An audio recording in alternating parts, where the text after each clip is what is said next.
And good morning, people. Welcome back to the stream of Final Fantasy XIII-2,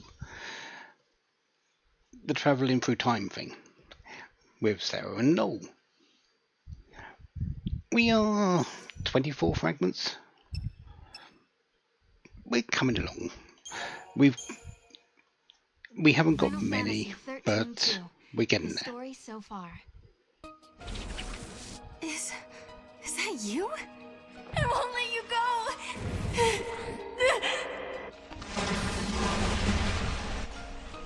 It's too late.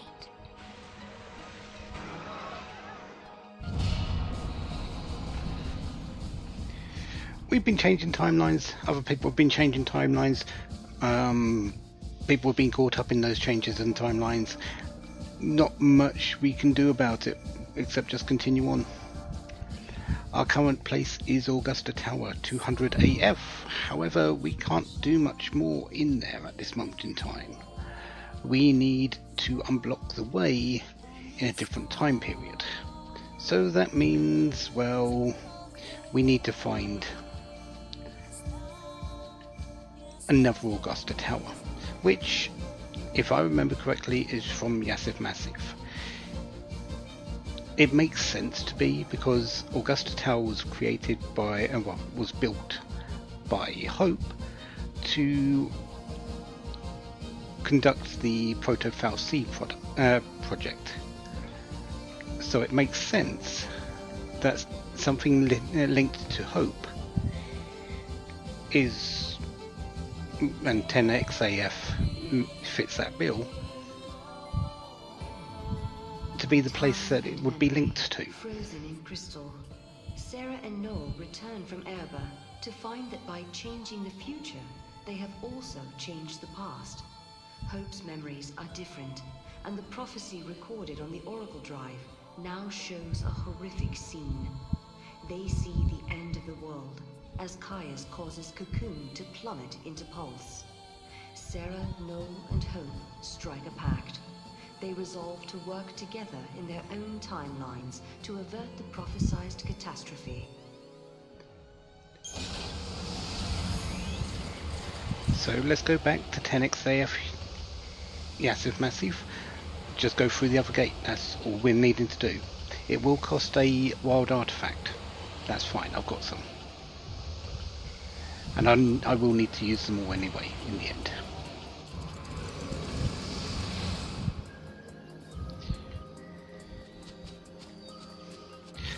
One thing I did do while I was between the last stream and this one is I have worked out where I went wrong on Noel's Crystarium. So I can't change it at this point, but I at least know where I went wrong, and I've made adjustments on my planning and things like that. It really doesn't change any of the fact that it's still going to be suboptimal. It's still going to make it a little bit more challenging later on when things become difficult. I don't want to go that way, because that's the way. If I go into this area, the quest will spawn and I will die to the thief that's there. So let's go the long way round. Actually, while we're here, we'll get into a fight. None of these I need.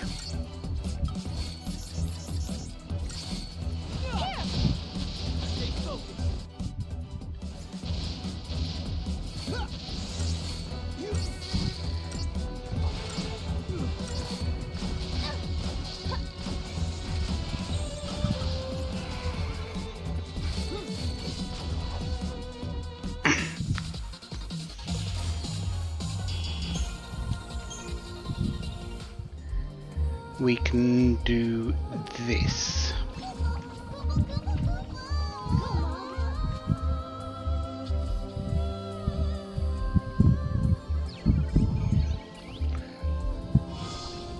Emerald crystal. So yeah, that's one of the other stars that we needed.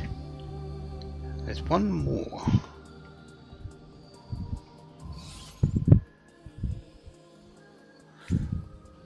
Let's look around for that, shall we?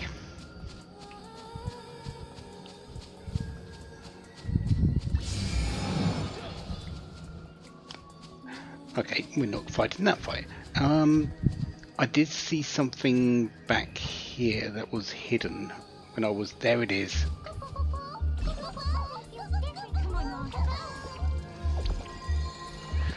I remember seeing this while I was in the cutscene.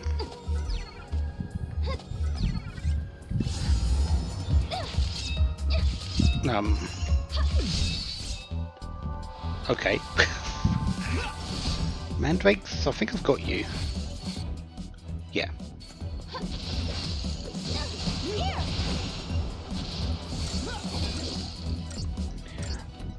When we left 10XAF originally, so I thought it was a circular one, but apparently it's one of these stars that we need.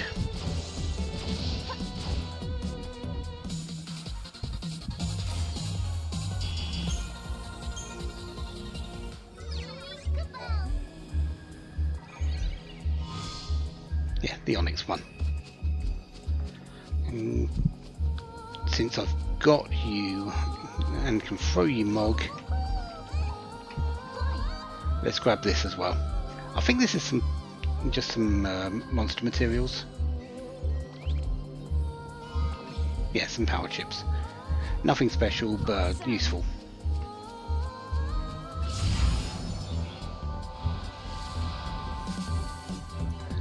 So now that we've got all three of the crystals, we can go back and hand that in, actually.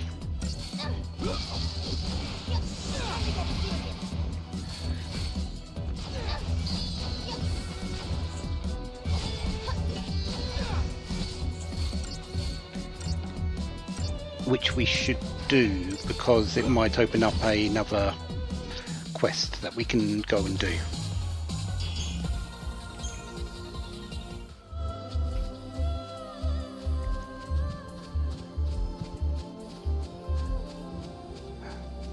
Like, I know the person up on the top of the hill up there, on the top of the cliff, actually is a quest giver as well, but I don't think we can get that yet because we've got the maximum amount of quests that we can pick up. I think you're limited to 2 quests at a time in any particular area. That's how it looks like at the moment.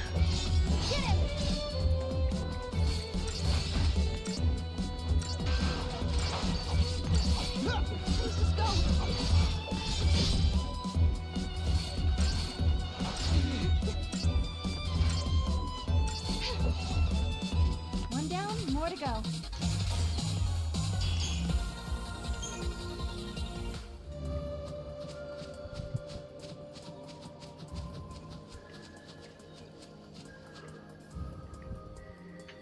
Kind of remember there's something being in one of these as well, but I don't know if it's in this particular area. So, yeah, it's either that or here. Certainly would like something that's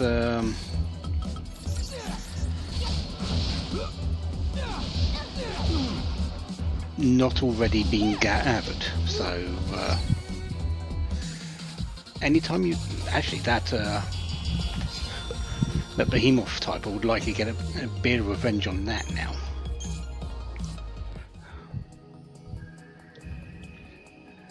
I think there's one over here as well, but I'm pretty certain that's in a different era. I think that's the watch one.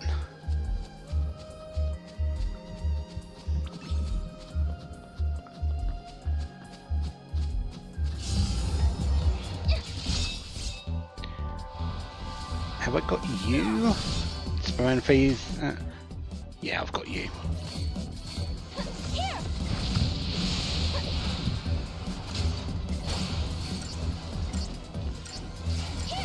I should really think about switching out my hoplite for a Ravager at this point. So I can have Serah's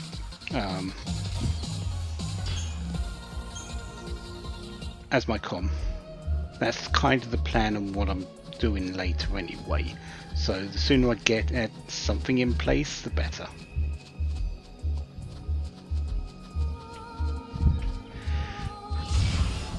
Kind of don't want to switch out just yet though, because I don't know what would be good for me.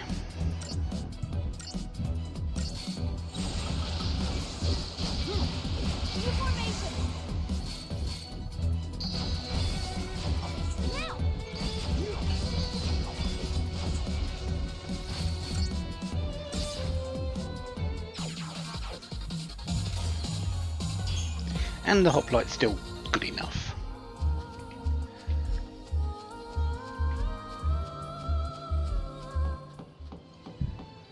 Okay, so pretty certain it's this one over here with the marker above its head that we can actually finish. So you found 3 crystals, all of a different color? Can I see them?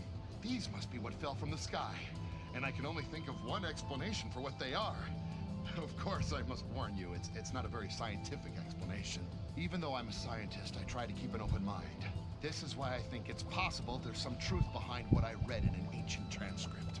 Long ago, the Seeress of Padra offered 3 prayers to the night sky and made a prophecy. She predicted that her 3 prayers would take the form of stars and fall from the sky in the course of time. The colors of the 3 stars were stated clearly in the prophecy. It just so happens that they match the colors of the crystals down to a T. This can't just be a coincidence of some sort. The crystals are yours to keep. The people of ancient times believed that the prayers of the Seeress had powers of protection. This is her gift to you from the past. Thank you for that then.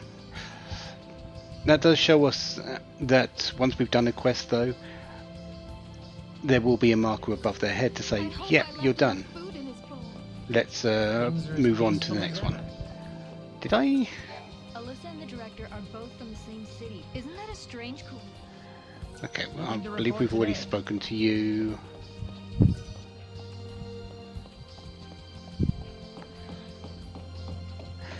Actually, while we're here,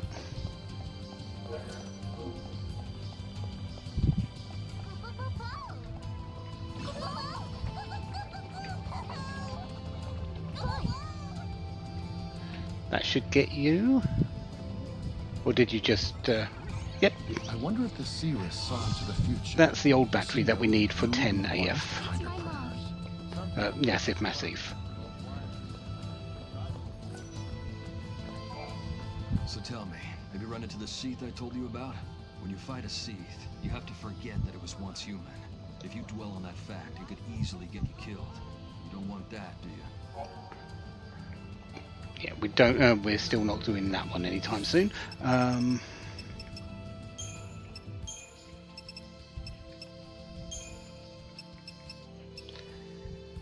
Okay, so there's 2 more quests here. We're done with the Mirror of Atropos, which is what we just picked up from the thing. The stars. All I need to do is just find where this other one is.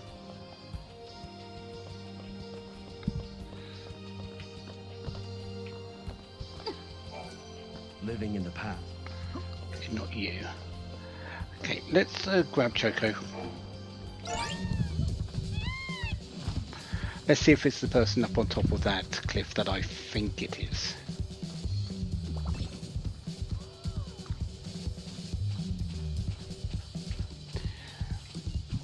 We'll be able to tell very quickly because we'll be able to talk to them. Since we couldn't before. Yeah, we can. You can see the speech bubble. See this flower? Isn't it the most beautiful thing you've ever seen? It's called the flower of Fenrir. It only bears fruit once every couple hundred years during the time of the eclipse.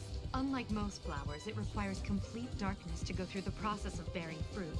It's an amazing subject to research, but as you can see at this stage, it's still a flower.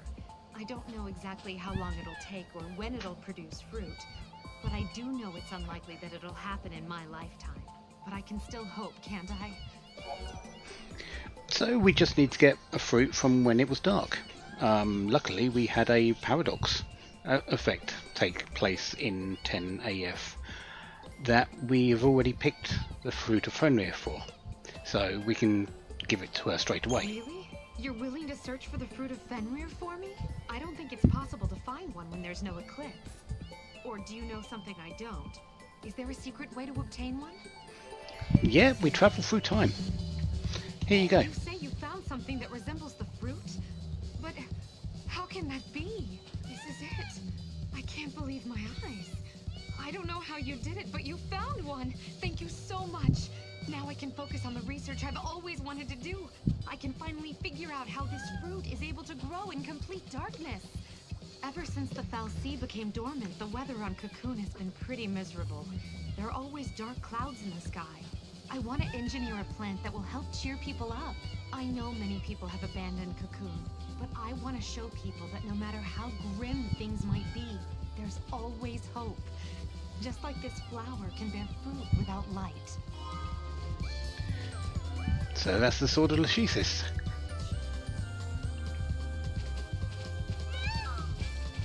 Now all we need to do is find the last quest, which should be made available to us now.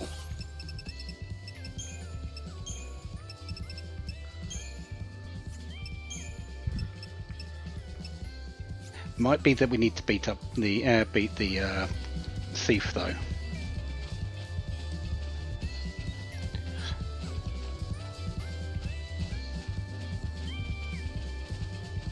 Guess the only way to really find out is to go around and see if anyone has become available to talk to. I wonder if the Serah saw into the future.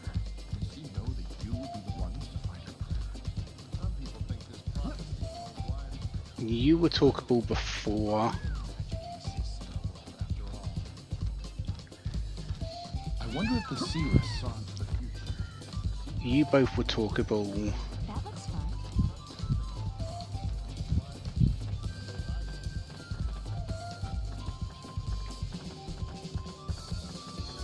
Was The it you? paradox originates here, but I wonder if it'll be like...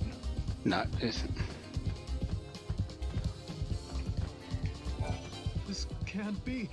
This is horrible. Yeah. Can you spare a minute to listen to my ramblings? We uncovered a stone tablet, only to have it broken into pieces by some monsters. We hadn't even deciphered the engravings yet. We thought we had made the discovery of a lifetime, but now that dream has turned to dust, literally. I would give my right arm and more to go back in time and retrieve it before it gets damaged. This one is a stone tablet, which we just happened to pick up in the darkness in 10 AF.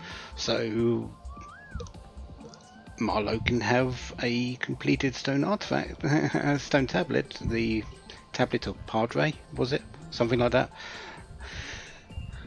And he's going to figure out, he's going to wonder why it's exactly the same thing, just intact.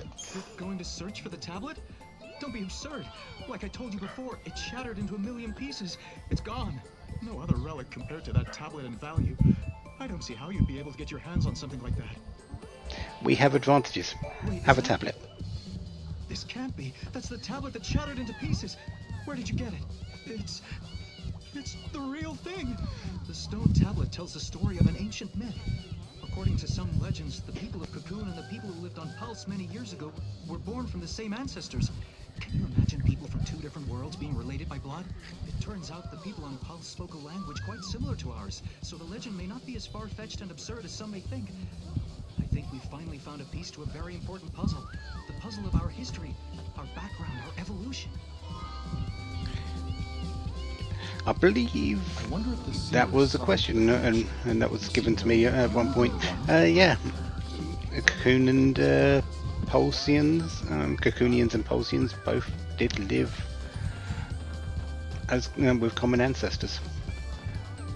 Anyways, that is all the quests except for Gorgaya, which we're still going to skip out on for a bit.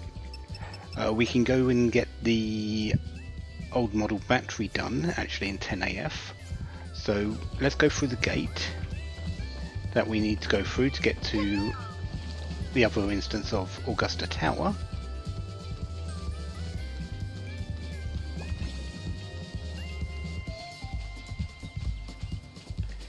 As long as it is that, I'm 95% sure it's the correct one, but I don't want to just say it is the correct one without going through it and proving it.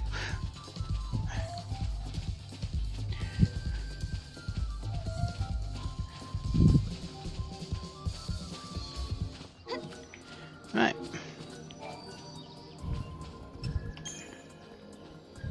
Let's use up one of our wild artifacts. That's 2 we've used of the, I'm pretty certain it's 8. Yeah, Augusta Tower 300 AF. So we have 200 AF and 300 AF. They are very much linked together, but there's not, and there's a lot in them, but there's not a lot in them at the same time, if that kind of makes sense. I don't know if it really does though. Yes, it's massive. Let's go and hand in this old battery. Let's pick up as many things as we can while we've got the chance.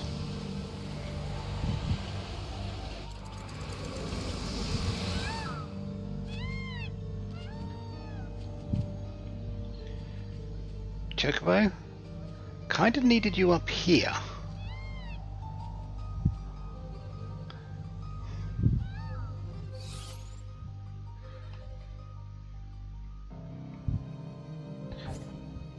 Oh well, let's wander this way.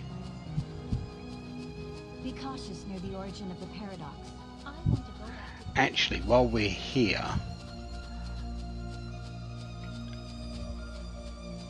we can get the item which is by the head over there, of the bulkhead. I wonder what's going to happen to Cocoon.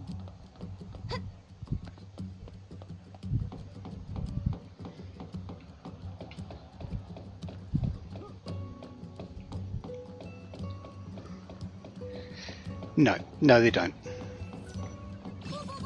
They will never meet themselves. They will see their actions, they will see pictures of themselves, but they will never see themselves. That's just a straight up fragment, so that's that one done.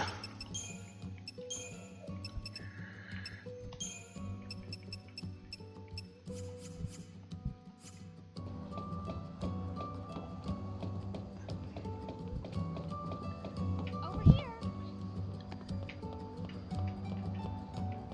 I think it was... No, you're not the old battery, you're the watch, which we don't have yet. Pretty certain we don't have the watch. No, the watch is definitely in another time period. I remember the interactions a bit. You really found one? How did you get your hands on something like this? Would this be enough to compensate you for your trouble? You say you want to know why I'm paying this much for a piece of junk? You two popped out of that gate, didn't you? Well, in that case, I suppose you'll believe me if I tell you then. The reason I'm collecting things that can almost be classified as antiques is because I'm from the past. I'm a time traveler, just like you. I was thrown into the future by a paradox, and so far, I haven't been able to find my way back. But please don't tell anyone else about my situation. I love my life here, and I don't want anything to disrupt that. I even have a beautiful wife who adores me. Can you get to the bottom of the mystery of the gates? I don't want more people getting swallowed up by a paradox and finding themselves in a foreign time. I made the most of it, but I don't know if others will be able to do the same. Well, if you're put into that sort of situation and you can't do anything about it, make it work. Mistakes help people grow, but saying that. Okay, there's... It's either one more quest or... Maybe it's time to put in for a transfer.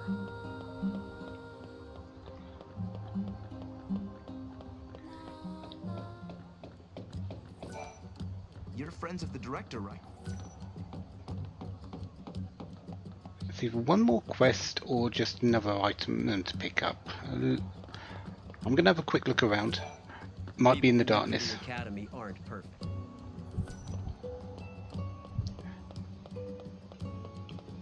Definitely need to go and get the things. So yeah, while the ad break is happening, I'm just going to walk around on the chocobo just to see if I can find anyone that needs to have a quest done for them.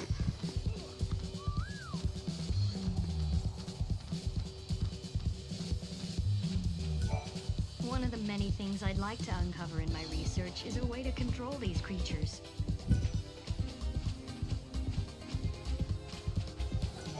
You two Well, this one is the one, and so yeah. After the break, we'll read it or listen to it.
Well, according to my green box of stuff, ad break's done. So let's talk to this person.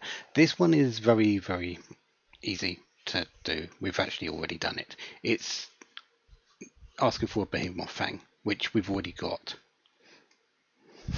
So yeah, let's talk. Let's actually have the correct window open so I can press the pause button. Famous people say that you're quite the swordsman. Do you care to prove that you're as good as they say? I recently received an urgent request from one of the labs at the Academy. They need a fang from a behemoth as soon as possible for a project they're working on. They don't want just any fang, though. They need one that's in pristine condition. Unfortunately, with the military's current weapons, there's no possible way to take down a monster of that size without ruining its fang in the process. Now that you know the situation, if you happen to come across any, would you mind sharing them with me? I know it's a lot to ask, but it would help me out so much. How do you use your weapons and it ruins the fangs when you can just aim for the body? I know it's got a tough body, but you can still get through it. You don't have to aim for the head.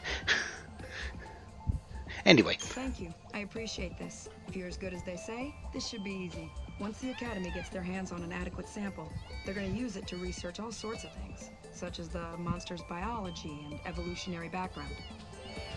Well, enjoy your behemoth fang. And it's in such good condition. I can't believe you managed to get this. So the rumors were true. You two are nothing less than excellent. The Academy scientists will be thrilled. Once the lab gets a hold of this, they'll be able to figure out everything they need to know about the monster, like where it comes from. Did the paradox bring this beast from the past or from the future? Is it the creation of the foul sea, humans, or Mother Nature? What you brought us will give us the answers we've been searching for. I want to thank you for helping me out of this predicament. Here, take this as a token of my appreciation. And that's the fourth of the 5, which brings me into what we're doing next. I know we should really be going to Augusta Tower, 300 AF, but we're going to spend a little bit of time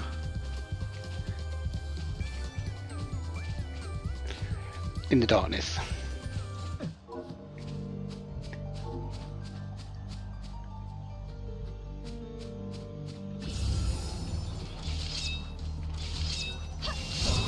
Because I want a behemoth, and we should be able to win this fight fairly easily at this point.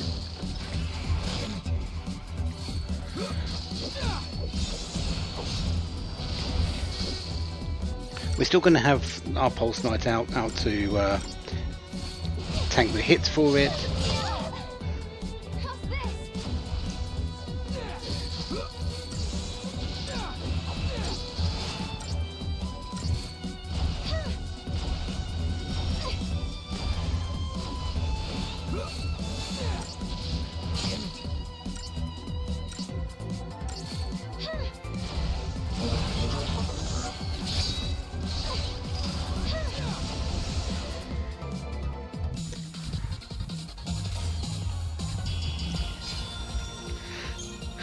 Unfortunately, this kind of is fairly difficult to capture, so it's going to take a little bit, but what can we do?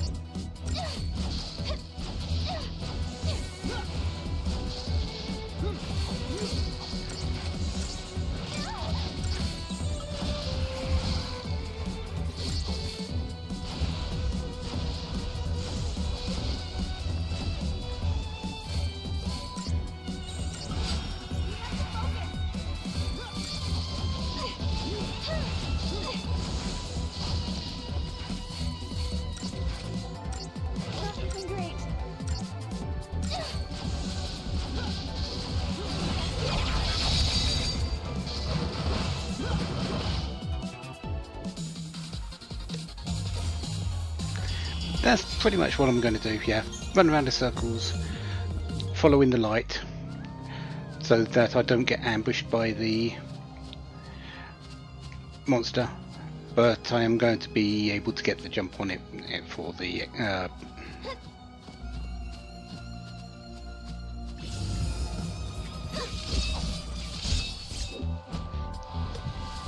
additional 20%.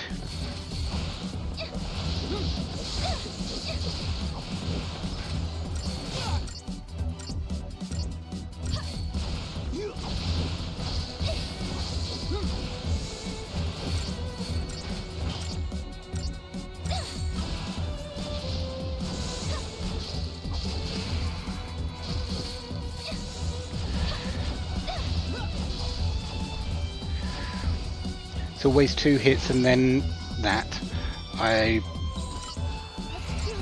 That was meant to go onto the Pulse Knight, not Noel, but okay.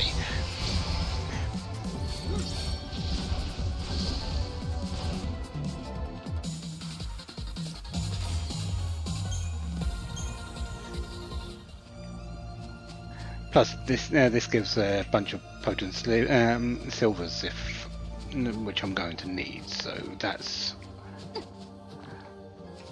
a fairly good trade as well while I'm waiting for this.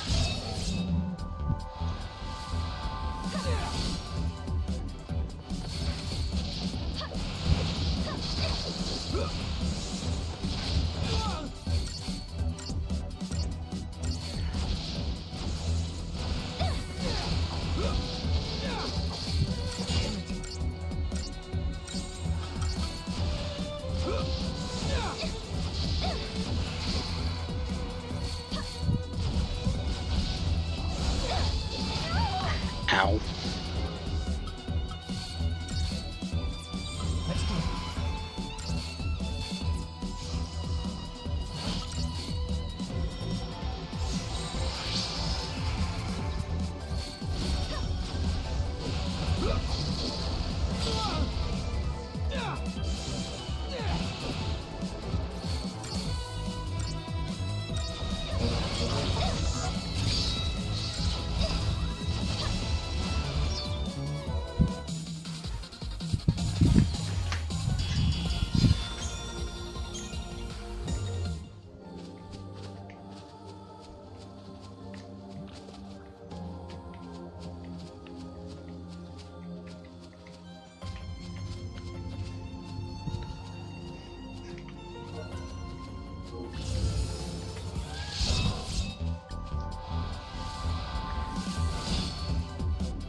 I think this is one of those 5%ers, so we're really looking to try and get them in 20. This is what, our 5th encounter in total.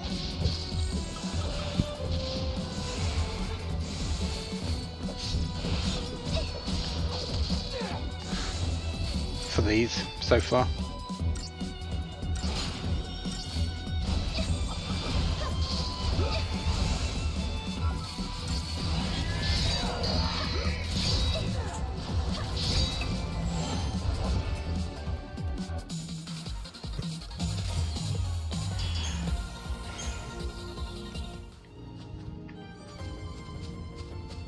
It might be safe.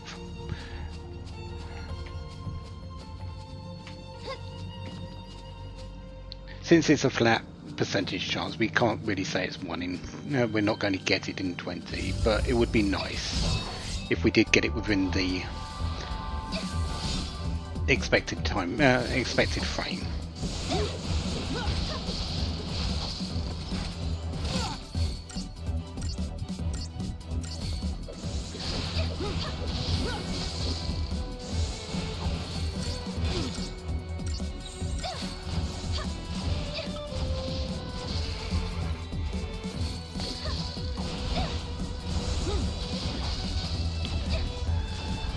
It, do the heave.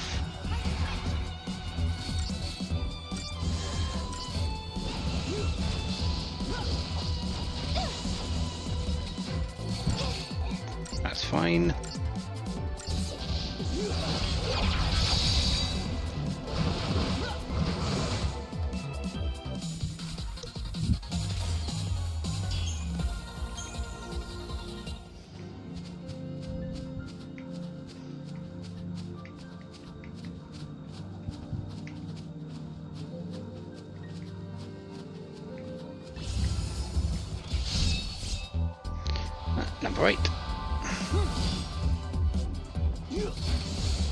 Don't have any available foul links for this one, so we're just going to have to hope. I still don't know if that actually gives us a better chance. It feels that way, but I can't say for certain that it's actually going to be that way.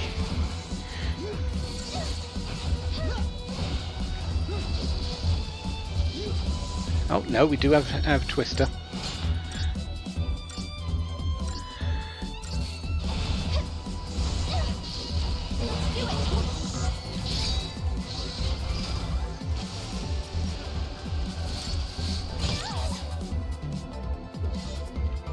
No one's hurt, right?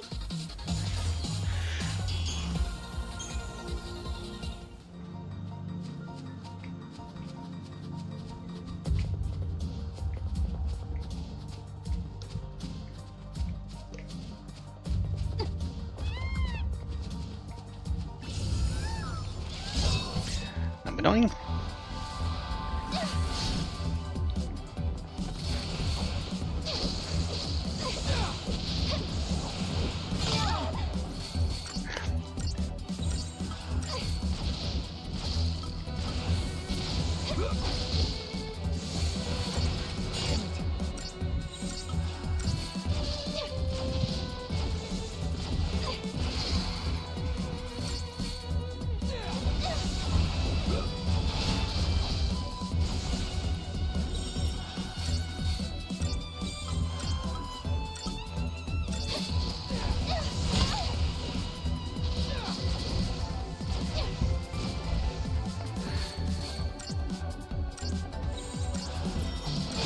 Great.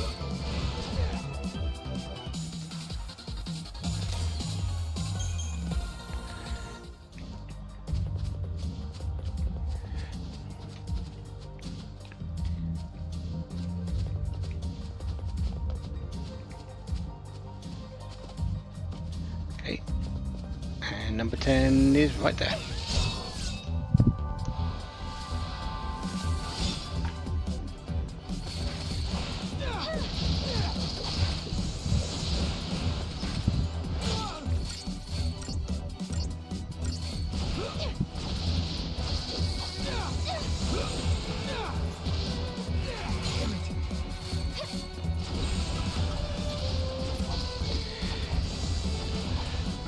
Need you to do your heave, and then we're going to go synergist.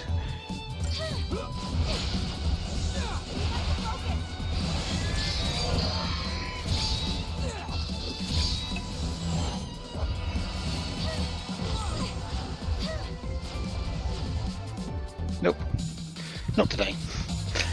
Let's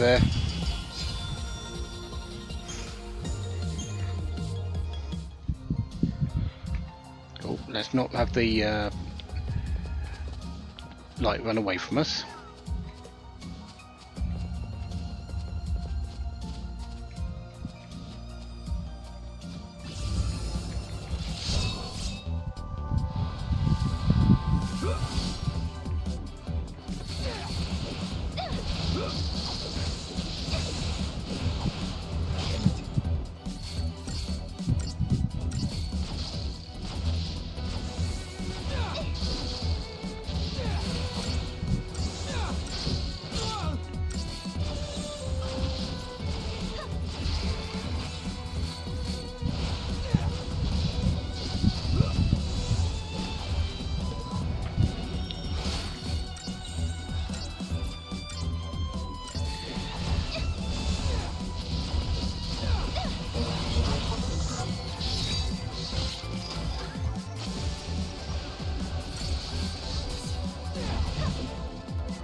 Number 11 isn't a goal.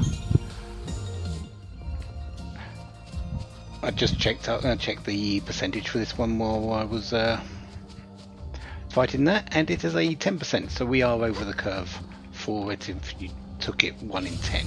But it's not as bad in some cases. We'll catch it eventually. That's all that matters.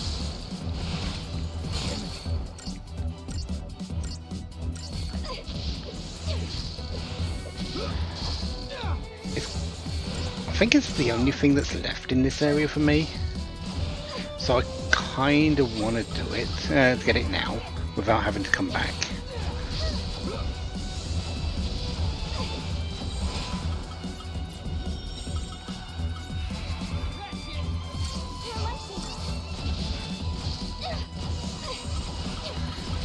That was meant to be relentless assault.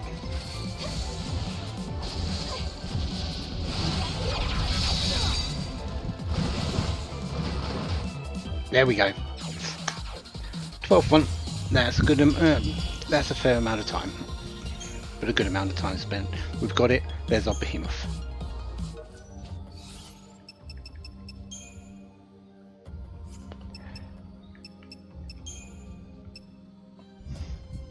Commando, late bloomer, so it goes up to a fairly high level. It's a physical powerhouse. I don't think it really needs to be discussed why. Enhances all allies attributes for your for the bellow, which isn't too bad. Comes with auto launch and attack and ruin, which, yeah. There's a possibility this becomes my commando later. Yeah, it gets extra strength. Magic wise, it's not really that good.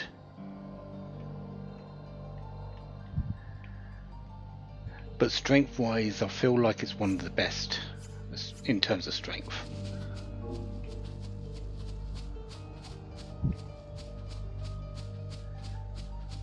I really should have got onto the chocobo, shouldn't I?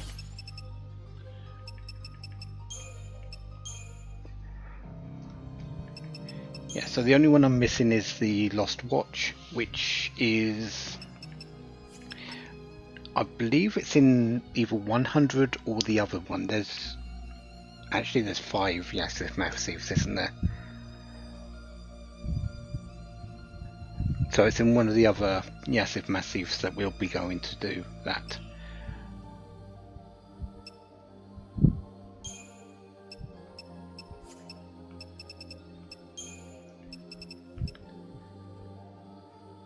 Comm device we can't do just yet because we need another Brush of Ruins. Silver Petal, we need another Brush of Ruins.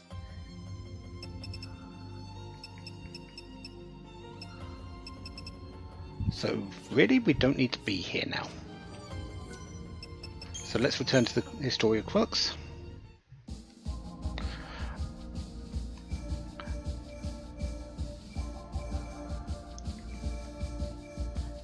Sunlift Waterscape, I'm pretty certain that other fragment is something else we do later.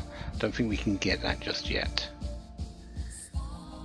Yes, if we know what that one is. Urba, I believe I know what that one is, but we can't get it for a while.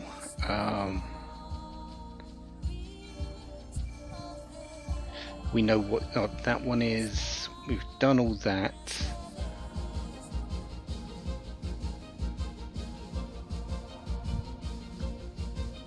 We can't get to that gate yet, can we? No, because we need to find the comm device to be able to get to the gate.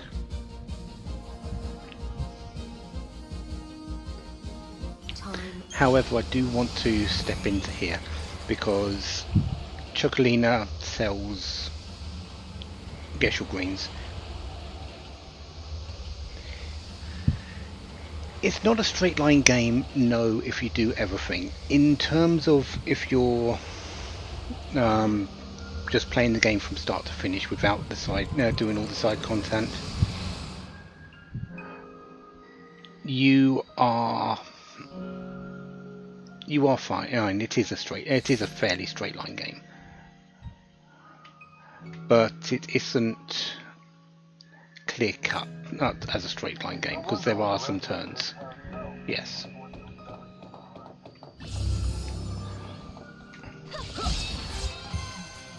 Fights here are going to be really easy, but I still have to fight them because I can't keep myself away from the battles.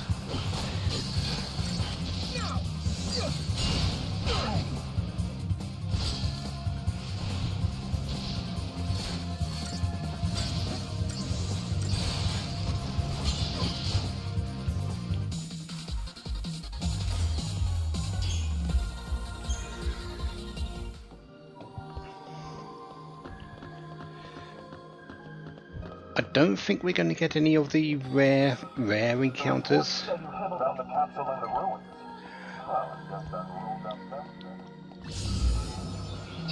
But yeah, we do have to kind of be on the lookout for those. There's still 2 creatures in here that we haven't got. We haven't got the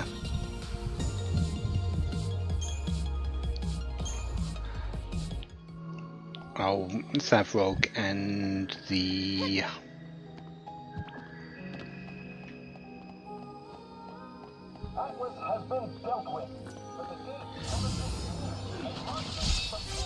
Savrog and the Dendrobium or something, whatever. So we kind of need to be on the lookout for those as well. So the paradox is still affecting things here? According to the Academy researchers, the paradox effect has subsided a little.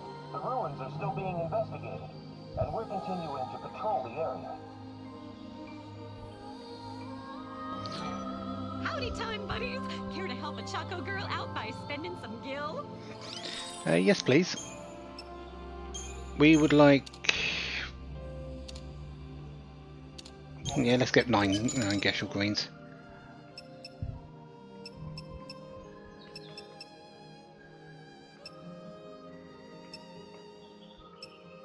Those are actually fairly nice. But I don't have the thickened hides, do I? No.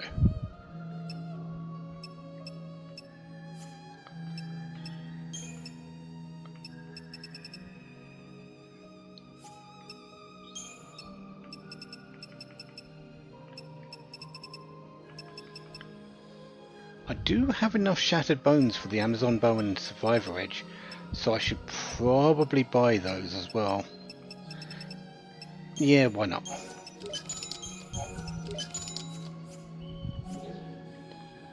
If you ever need a hand with anything, you know where to find me. I'll be right here.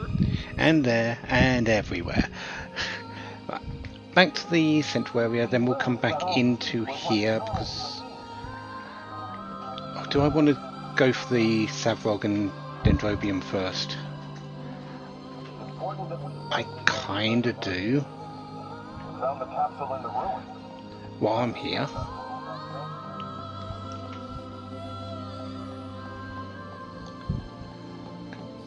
And since I'll be doing in monster searches, I can avoid any enemies that I don't already have. So yeah, let's avoid enemies and just do a monster search for Savrog and Dendrobium.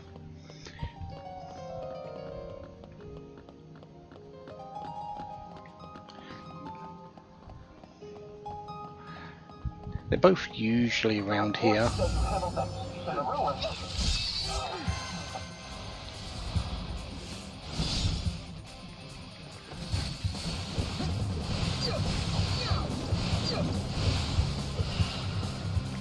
We just got it. I'm pretty certain I just heard the crystal sound.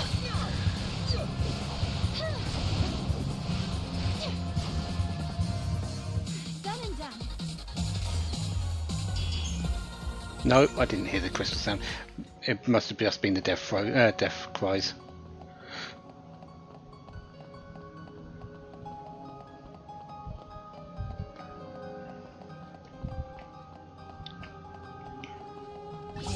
That all these were what normal human beings.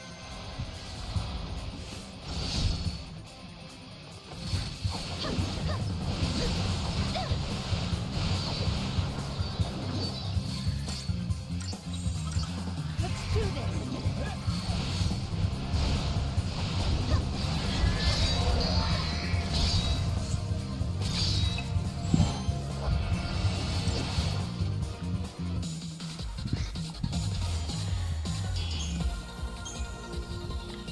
Tragic fate.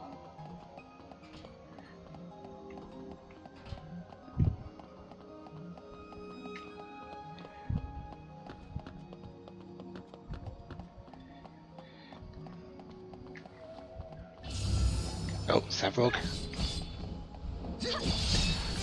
Can tell that was there because it's a single encounter.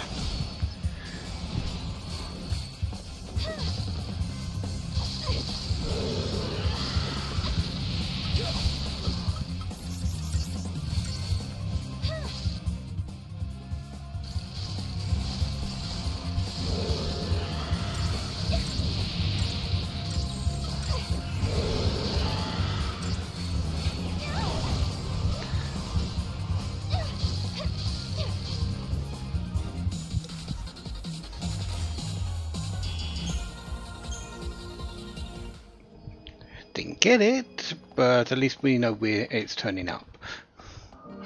Unfortunately, it's the rarest encounter without any fragment skills. I say that, and there's another one.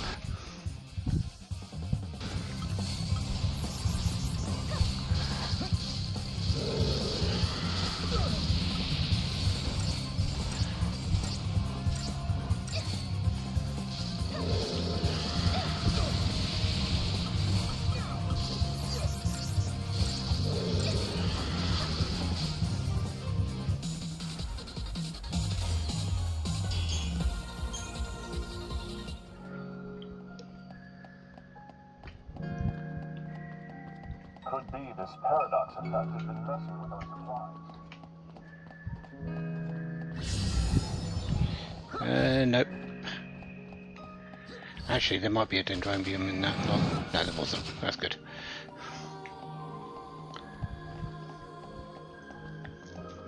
The reports say you handled that found the capsule in the ruins. There are 3 groups that do have dendrobiums. Unfortunately, we're going to get these types of groups that are here, and anything with a Uodimu, we just can't avoid. You deserve a treat. What a good boy.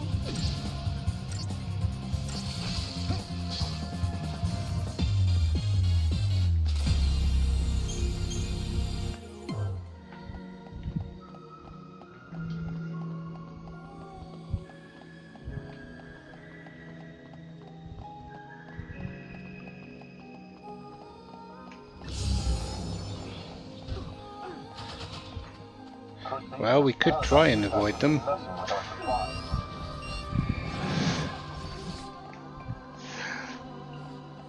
As long as we don't just literally run into them, but they... Come on, Self-Rock. Come on, Dendrobium. There we go, there's one there.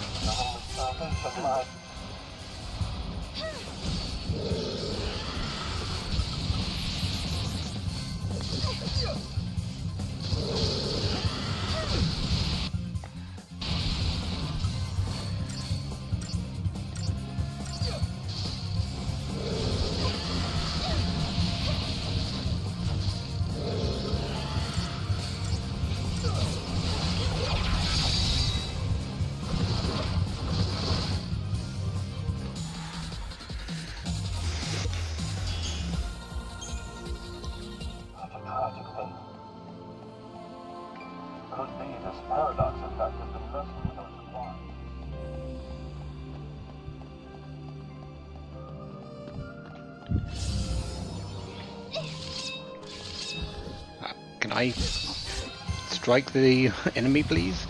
Would be helpful.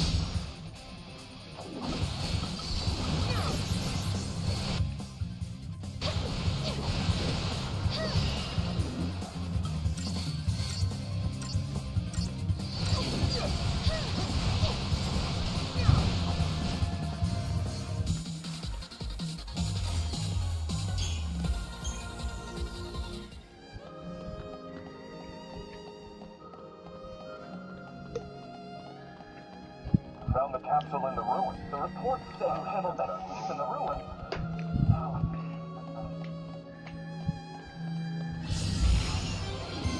Hello, Savrog. No, sorry. Uodimu group.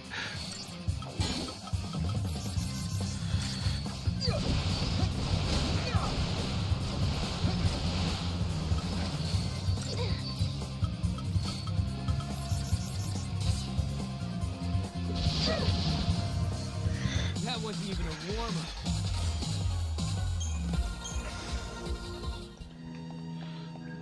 Still didn't capture though. We learned that all could be this paradox effect has been messing with our supplies.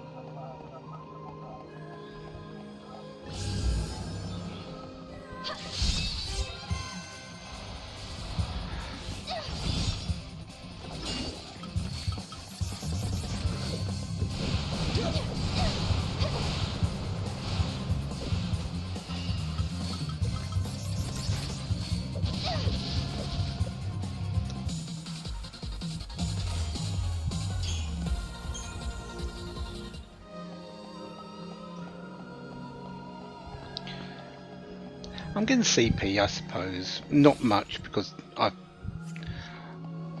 have done... I'm pretty much done with this particular area. And it's old, so CP isn't that much. But I am getting a little bit each time.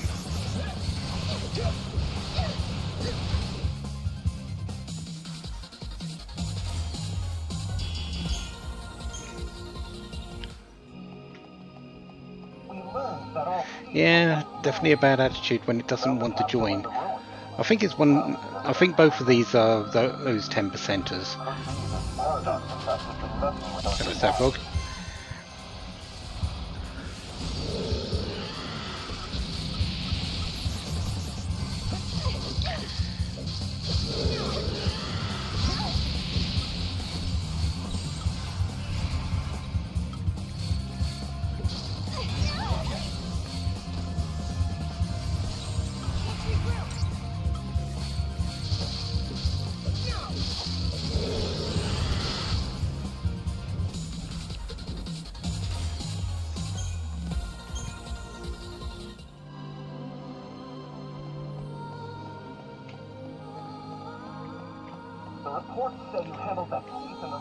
There is supposedly a really there is a rare monster here that I can get hold of, but I'm not entirely certain if that's true or not. I might need the fragment skill to get it.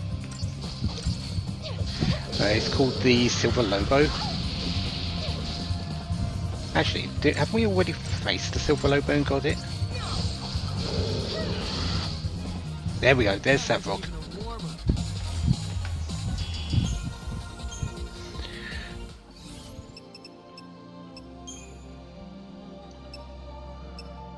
Because I think we faced the Silver Lobo on the Arclight Steps, didn't we?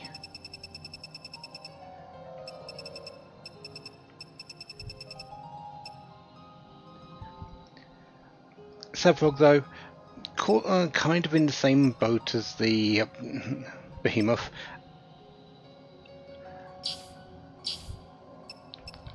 Attack and Ruin.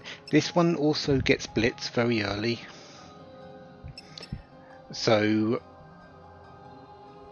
this one's a fairly decent one as well. So, I've got a couple of choices already for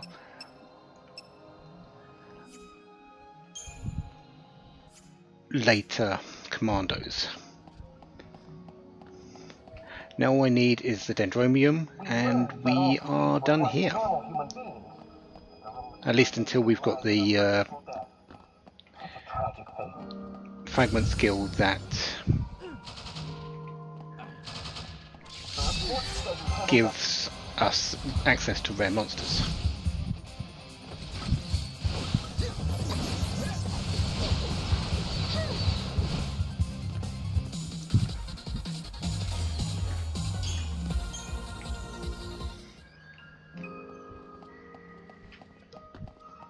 Found the capsule in the ruins. Well, I guess that rules out that.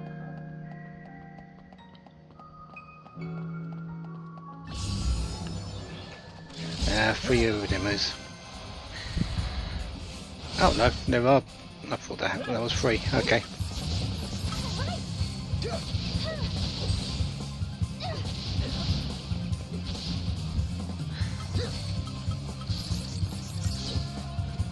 Too easy.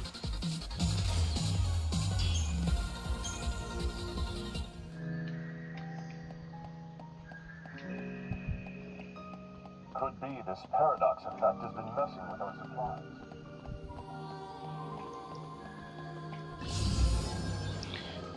This one's got a demo in it, but I saw a Dendromium.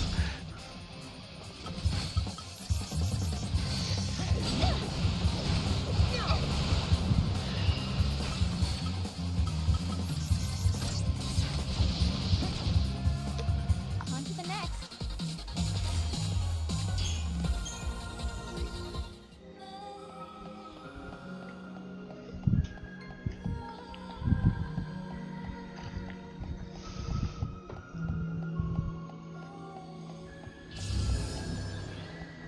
Yeah, Sevrog. Sevrog's got, what, it gives 250 CP, which is a fairly decent amount. But I'm done with it. I can avoid it.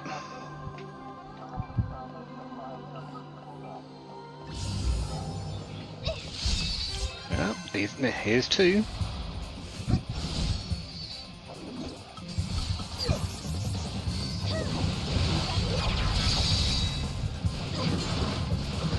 What a good boy.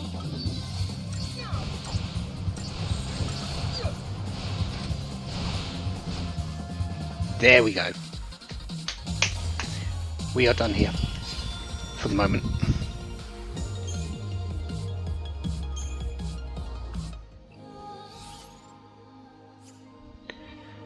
So all we need to do is go back to the starting area because we've got to throw Mog a little bit.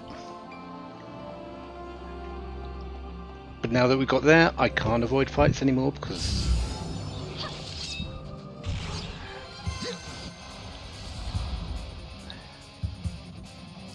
I'm done with my monster searching.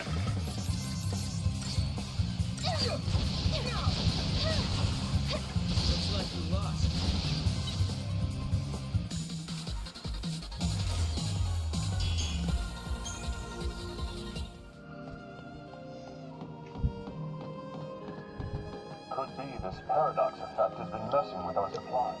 The reports say you handled that thief in the ruins. I have a feeling that this isn't going to go away anytime soon. The Drobium is a saboteur. I believe it comes with poison as its initial, and although the saboteur is something I'm going to be using later, Serah's going to be my main saboteur, I feel. So it's not completely set that I'm going to use a monster for that role.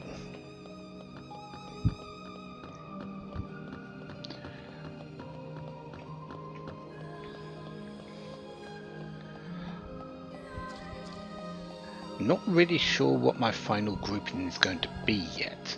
So, a sentinel is absolutely certain. I'm going to have a sentinel, but I don't know what the other two are going to be.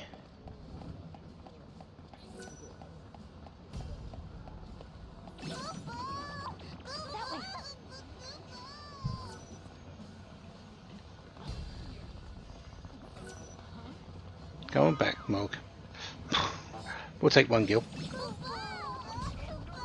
Come on, Mog. How cute. Yeah, everyone's chasing because we're doing something. Holding cell kill. That's what we needed Mog for. So with the holding cell key, we can actually go down here, which actually, I believe, gives us access to a couple more monsters.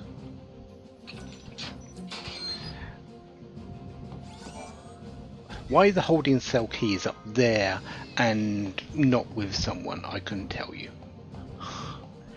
Let's just blame it on a paradox effect. But this way there is another gate. Adornments. Yeah.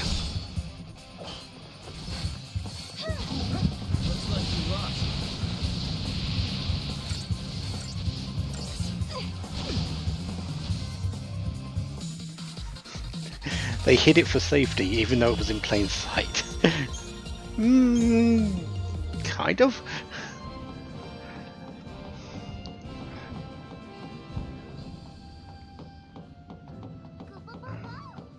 Yep, we're going to be over here because we need this item. Mog, why are you dancing over there? Come on, Mog.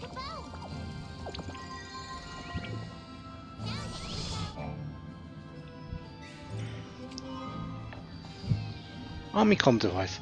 That actually over there is not the gate I'm thinking about. That's over there with the where we actually came from just a little while ago, where we came in.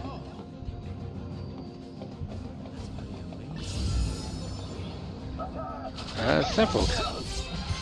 Didn't know several could be in here. It makes sense. This area is meant to be a little bit more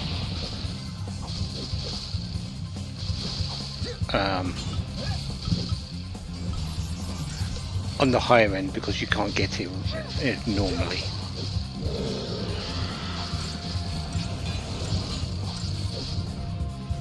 No one's hurt, right?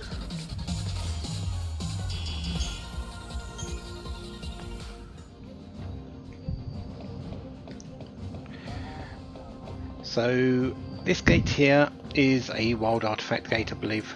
Yeah. We're not going to open it yet because I've only got 2 and I need to make sure I'm using them in the correct places.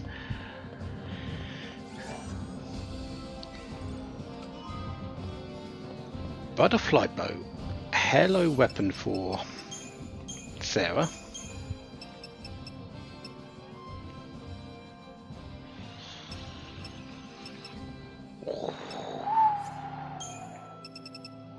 Oh yes, attack ATB charge 2. Basically, whenever I do any attacks now, the ATB gauge charges up a little bit, so I get more attacks per.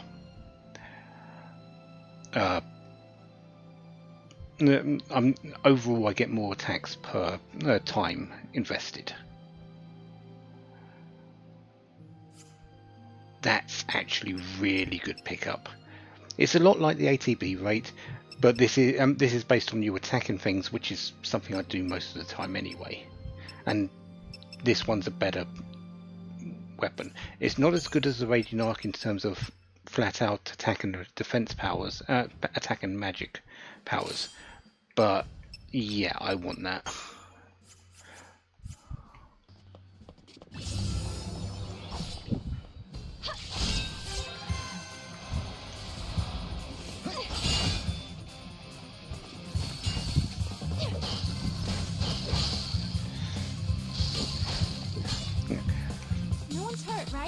You might have seen it just there on the ATB gauge, but every time I attacked, the ATB gauge pushed a little bit further forward, so it charges up a little bit before it has to build up itself again to go for your next turn. It's not a lot, it's not a big change, not a big increase, but it's still well worth it. It's still a lot better than just a flat out attack power. Yeah, doesn't matter if it's bow or sword, they're both the same weapon.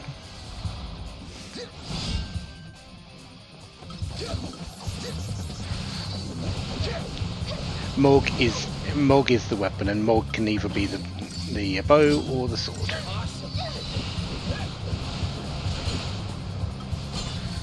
Well,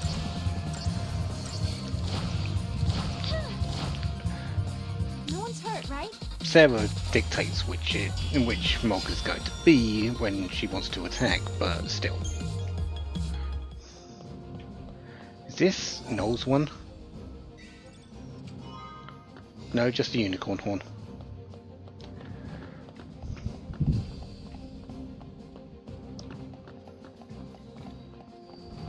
So that giant, it wasn't enough.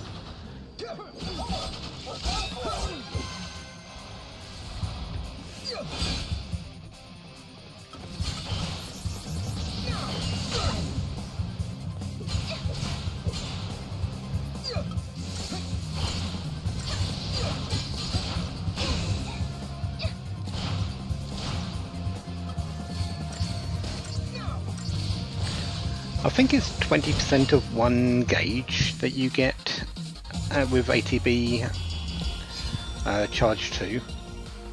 So if you go through 5 attacks, you get 1 gauge back,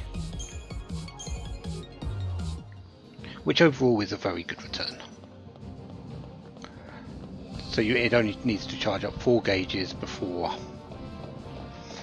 you can start attacking again, unless you do things slightly differently, which you can do, but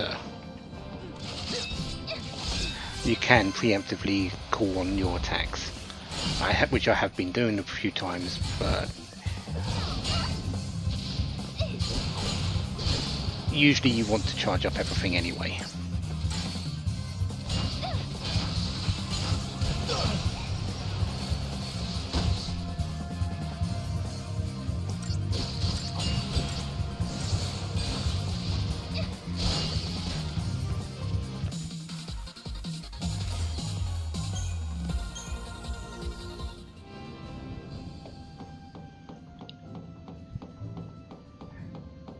Now that we've got the comm device though, that's everything in terms of fragments for this location. Oh no, we still need the silver petal, which is definitely in another time. Because we need it to be snowing. It will never be snowing here. You found a suspicious comm device? Let's see it. Here we go. This is the source of my headaches. It's emitting the exact same ID sig as my communicator. Wait a minute. These two devices look exactly the same. They even have the same scratches on the casing. What the hell? Is this what they mean when they talk about events that shouldn't be happening? There's a theory that the paradox effect ignores the boundaries of time. If that's true, then maybe a future me somehow wandered into the present and dropped my communicator, landing me in this mess. You know what? Let's not think about that. My problem is solved. I'll leave the mind-bending paradox theories to the experts in the Academy. Thank you for sorting this out.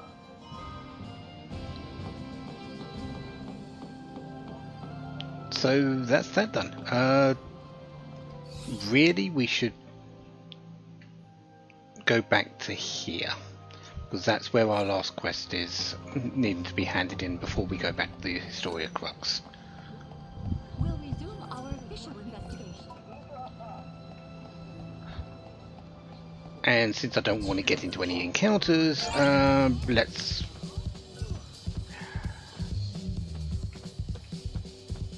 check about it.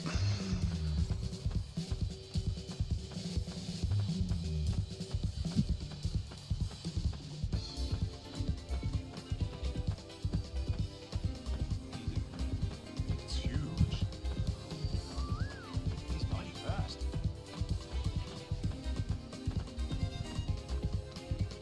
Found the capsule in the ruins. We learned that all the...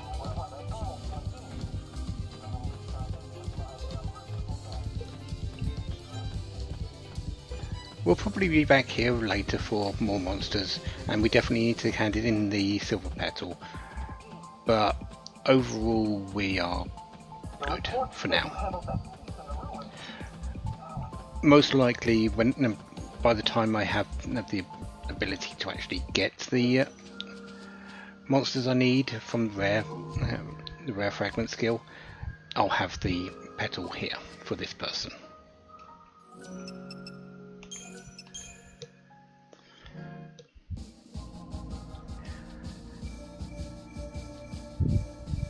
At this point, we really can't do much more than go to Augusta Tower 300. So that's what we're going to do next. But first, how much Crystarium points have I got? 11,000. We're going to level up a little bit first. So Serah, we are working on things for you, aren't we? So currently it's Rav large orbs, Medic small orbs.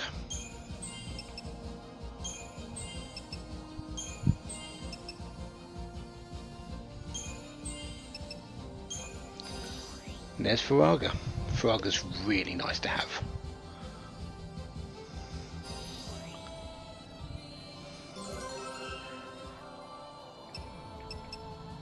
We're going to unlock the synergist role, so we've got all your your roles ready for you later when we need to level them up, and then we can just work on the rest of the other bonuses as we go along. This one is going to be Commando and Synergy. Sorry, Commando and Sentinel.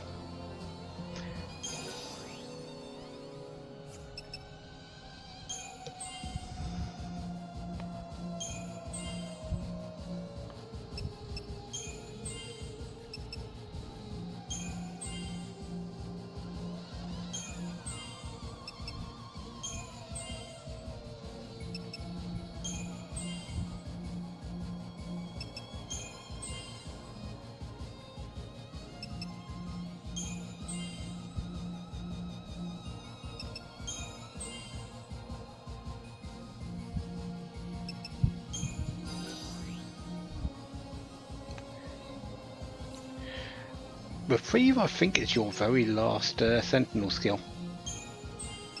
So all we're getting now from this are stats, which we need, but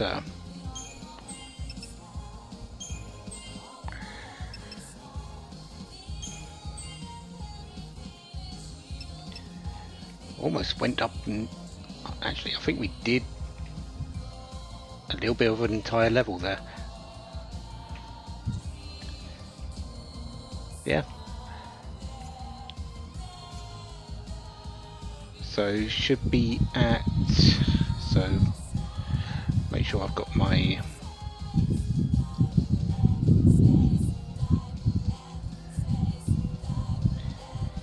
thing here. So I am currently there. So 1,511 hit points, and I believe I'm right on the attack and defense. Excellent.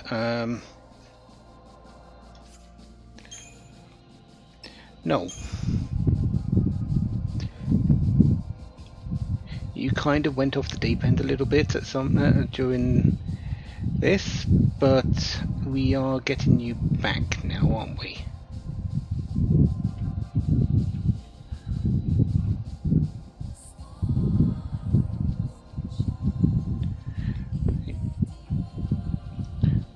As well, as much as we can. Not sure why I've done that in the next lot, but just looking at my graph for what we're doing, which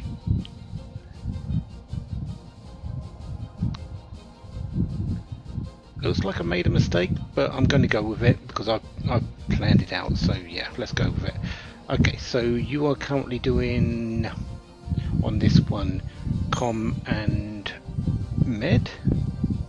Yes.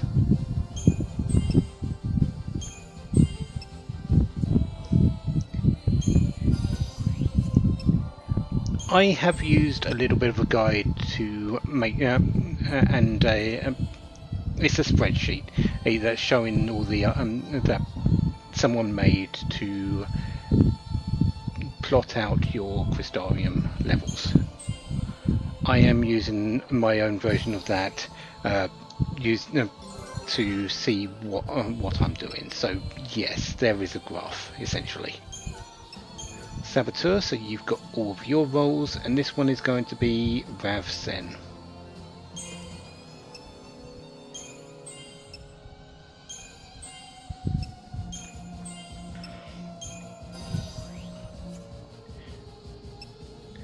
This one's going to be a little bit odd because this small one is also going to be a Rav, so I'm not going to get any major bonus from it, but that's what's on my graph, so that's what I'm using.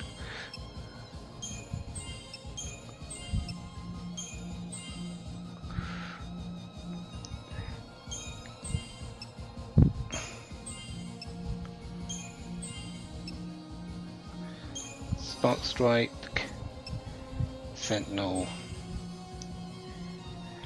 and that is it. Okay, and just in time for the ad break. So next, after the ad break, we're going to Augusta Tower.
XIII-AF.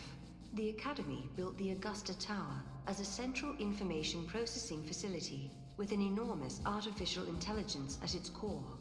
But now, centuries in the future, the system has suddenly begun to run amok. Somehow, the network system was attacked from somewhere in the future. When the Academy tried to respond and shut down the system, it was too late. The AI had already taken control of much of the Academy.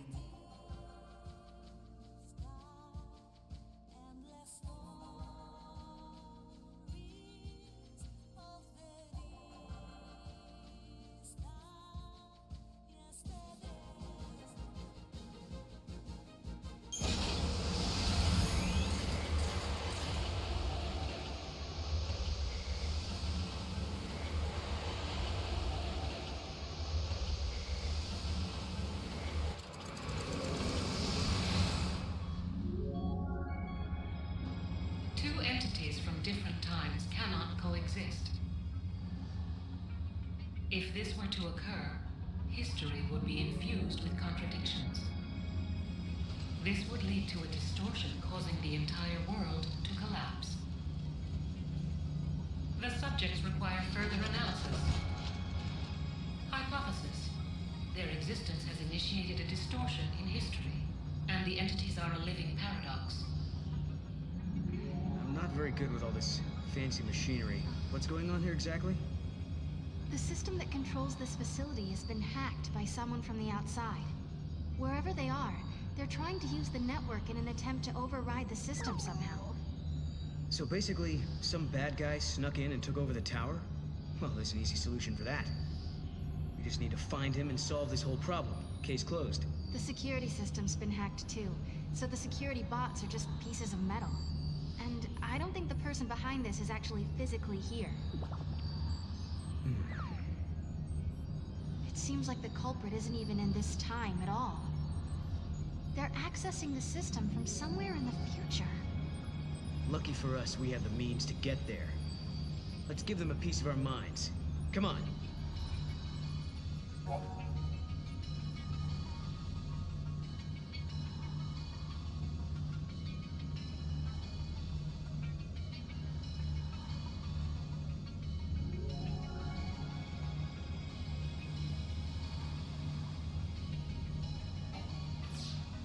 We should flip the switch.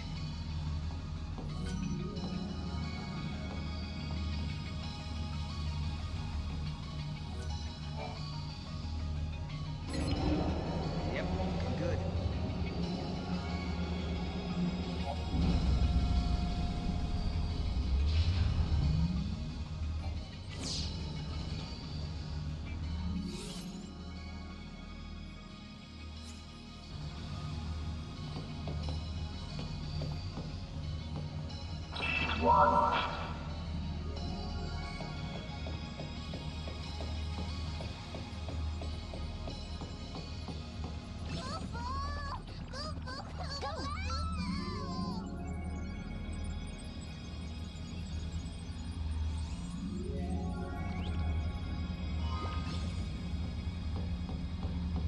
Nice!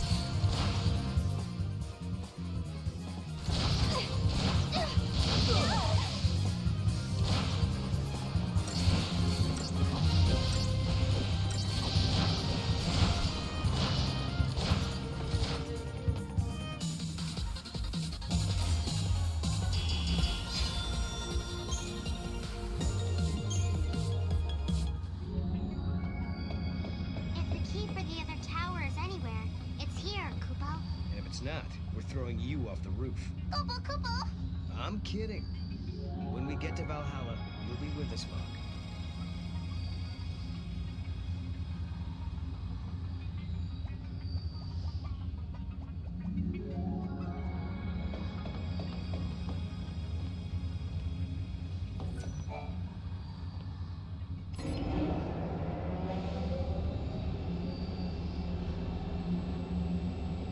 Looking good.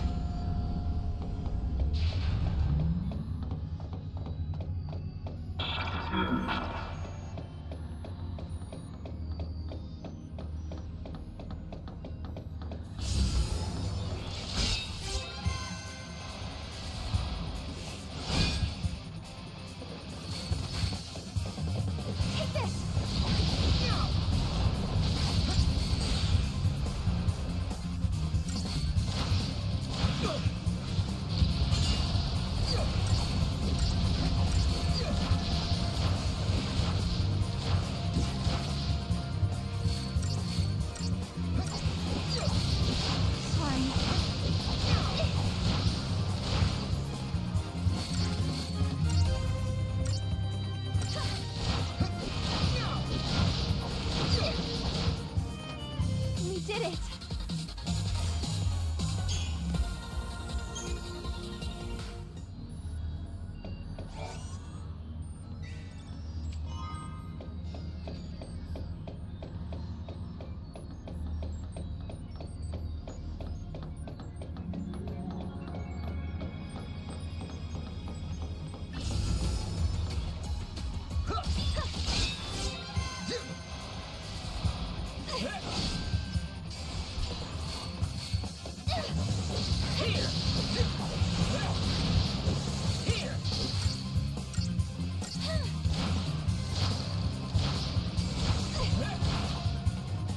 Good work, everyone!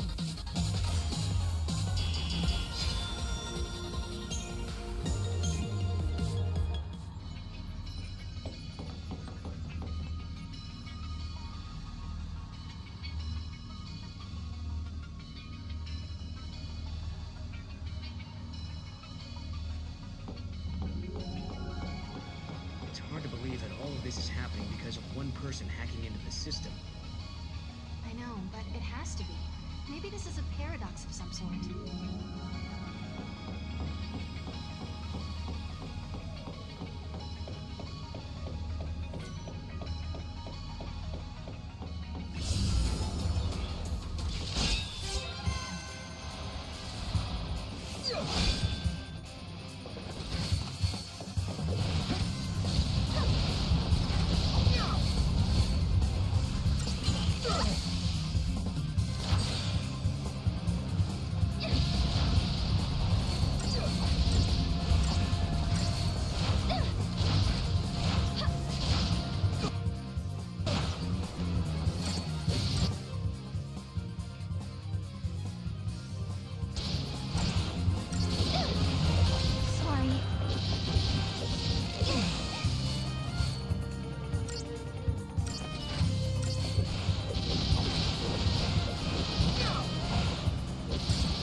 That wasn't even a warm-up.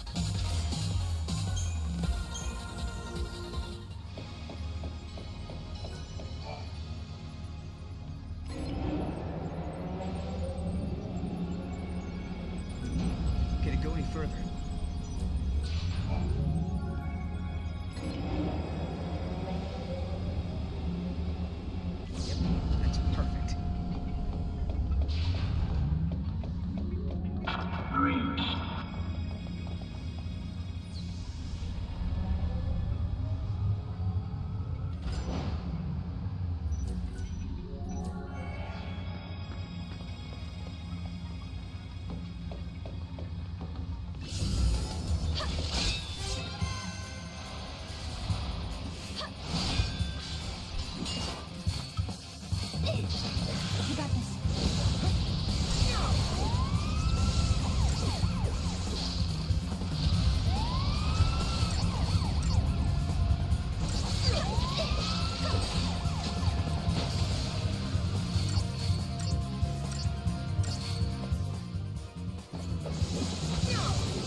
start, right?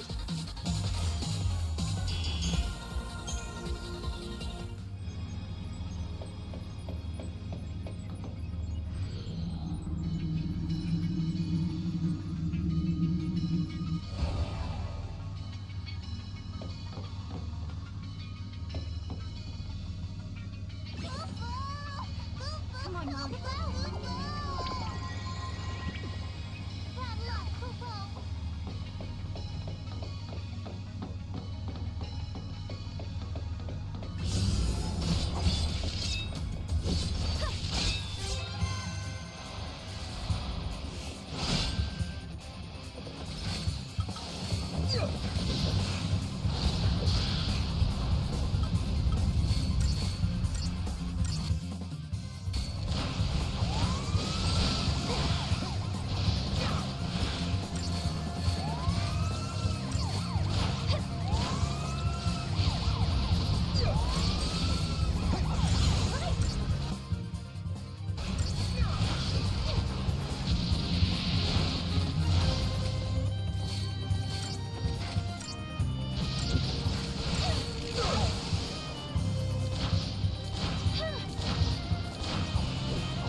Is that it?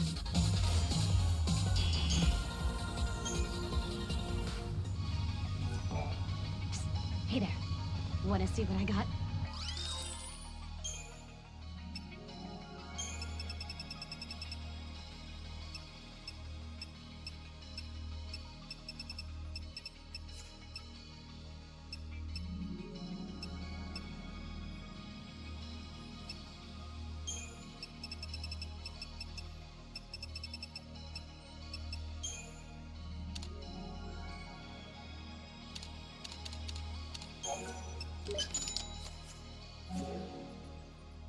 See you later, Choco Gator!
further.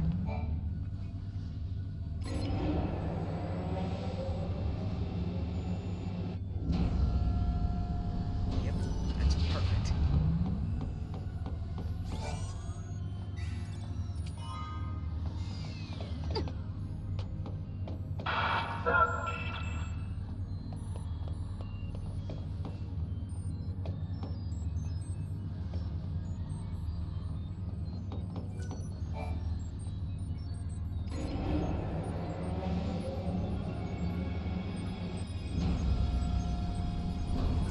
Can it go any further?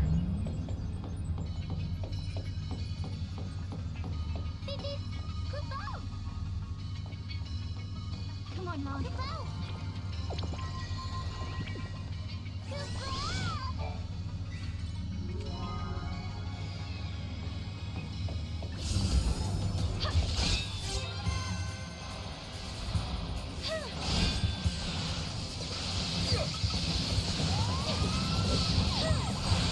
Let's regroup.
a warm-up.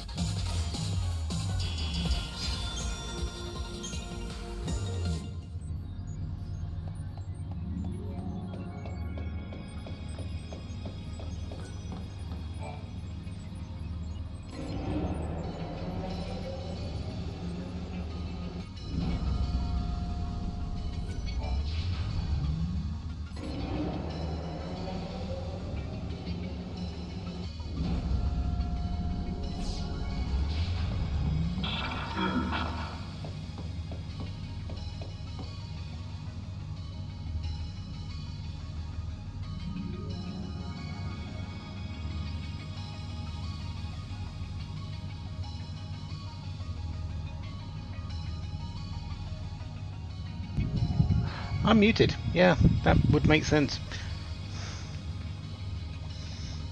That's been that way for the last half hour. Oh well. Thank you. Welcome to the Academy DataNet. So I've been saying numbers along the way. Yeah,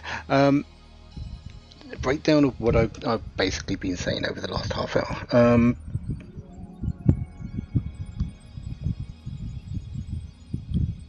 Since we came into this area, it's like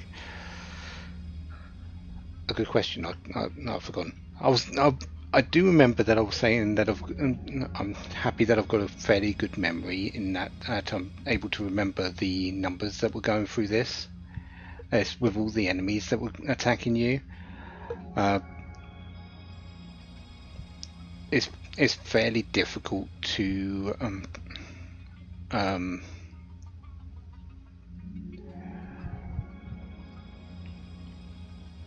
figure out the puzzle, figure out the number sequence. If you if you don't have a memory that can string them along in between gaps. If you're trying to fight the fights as well. In terms of monsters that are in this area, I have to make a list. I haven't made a list. I'm going to, but I wanted to make sure that I was able to get through this and stick with it, which I have, and just continue on. And I've just been going through the numbers, saying, remember these numbers, essentially. I apologise I wasn't mute, but at least you've got to hear the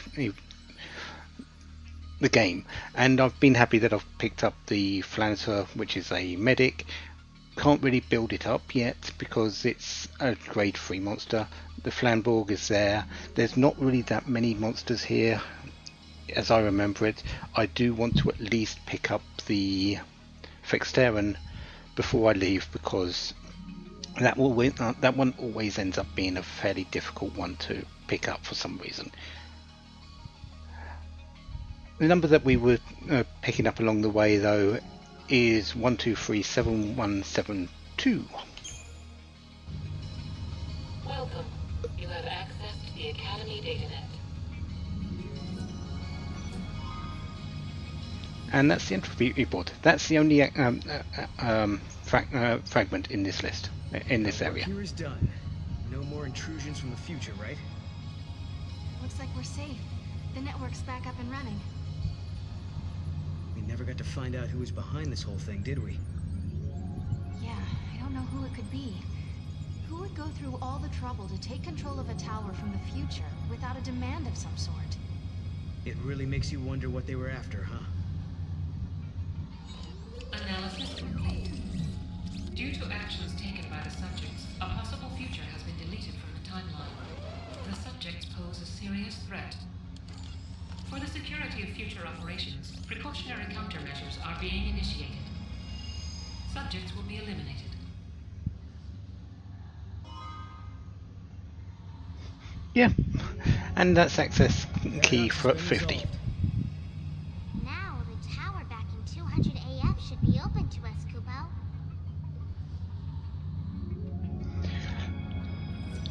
While we were there, I did show that we need access key 13 for this particular tower to go any further. We do want that. but we can't, we won't be able to pick that up for a while. So yeah, we're going to just do that. It's only one fragment, sure, that we've just picked up, but that's one fragment done.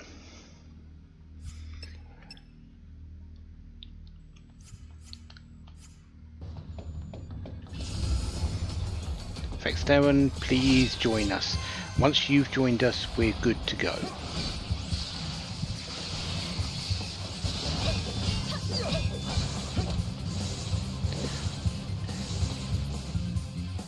Oh, thank you very much. Hello. What is a Kupo? Kupo is kind of a everything word for Muggles. They always end their sentences with Kupo. So it's an everything word.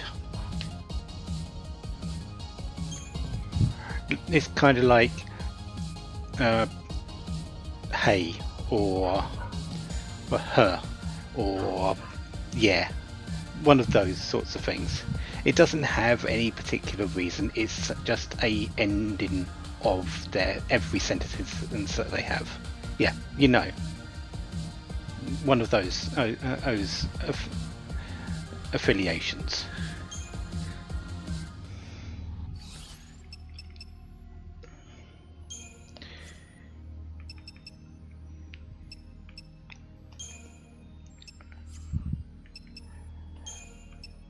Thanks, Darren. I did want this, and it's great to have it, because yeah, I tend to have to wait for this one.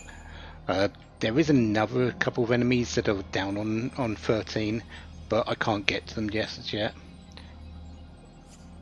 What does this one give? Yeah, I kind of remembered it giving bravery as a starter because of its nature, but it also gives him fire and in arrow.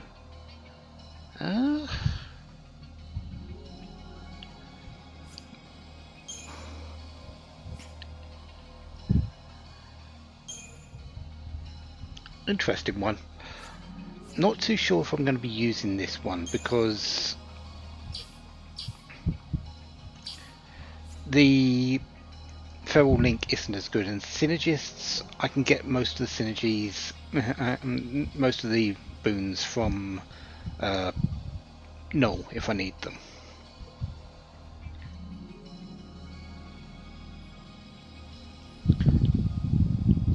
So yeah, the synergist I've got at the moment I probably won't use continuously, but I'm really not too sure what I'm having.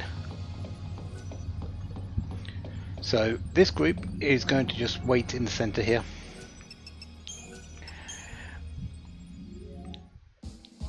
And we're going to go back to the Historia Crux. Because now that we've done that, we can get further into Augusta Tower.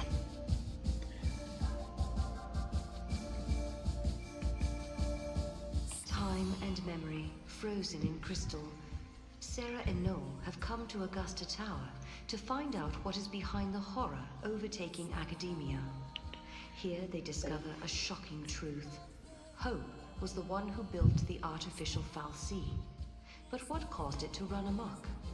Serah and Noel encounter Caius, but a malfunction in the tower prevents them from following him. They must find a key elsewhere in the timeline. Which we'd have done. So let's go and use that key.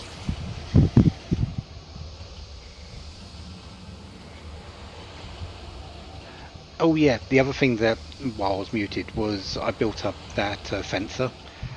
I did say that that is a massive improvement over the hoplite. You could see that we had over 500. The city of academia is overrun by XIII, and the sealed pages of history may hold the reason why. Caius was here in this tower, where the secrets of the past still lie. Lightning, it was our faith in the tiniest chance that helped us get this far. We might not know what kind of answers are waiting for us, but there is one thing we've learned already. When the path ahead is too dark to see. Sometimes it's important to just keep going. Caius came to this facility as well, right? I don't know why, but he seemed convinced it was our fault the timeline was distorted. So we track him down and find out if he's the real thing. Okay. Yeah, the fencer had what? It's 550 attack power. My hoplite had 144. I needed this upgrade. Noel and Serah have 250. They're half as powerful as the fencer, sure, well, in terms of that. But the hoplite was very quickly becoming obsolete. This upgrade here is absolutely necessary.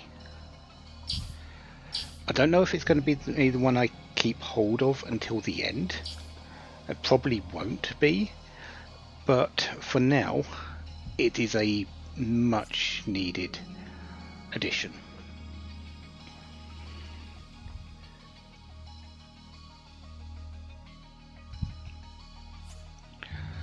So yeah, back in this one, let's raise the bridge, or lower the bridge. Raise. Hello! That's more like it. Now we can explore the other floors. Person. Hello, Alyssa. Hey, that girl. Isn't that Alyssa? What's she doing in this time period? She does look like Alyssa, but it can't be her. Let's find out for sure.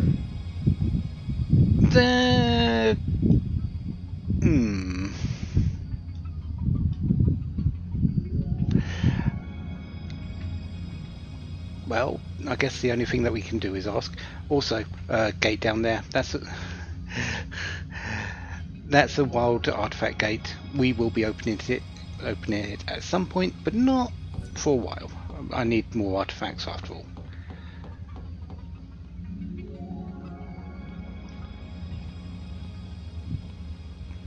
I see you in the back there, Chocolina. Can we collect all the items before talking to you? Actually, do you have any... It's like the liveliness has been sucked out of the Augusta Tower lately. The people there are all so quiet and almost robot-like. Although, I'm not human, so what do I know? Anyway, back to business. Open up that wallet and shower me with gil.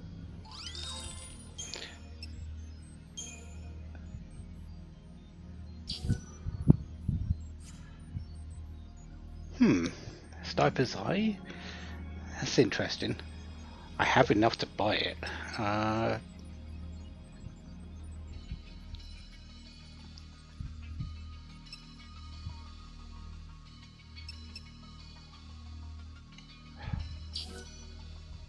Oh. Blood guards. I think I'm saving up analog circuits for this. Reduces wound damage. Yeah, I think I'm saving up analog circuits for these, because I would like 2 of these for later.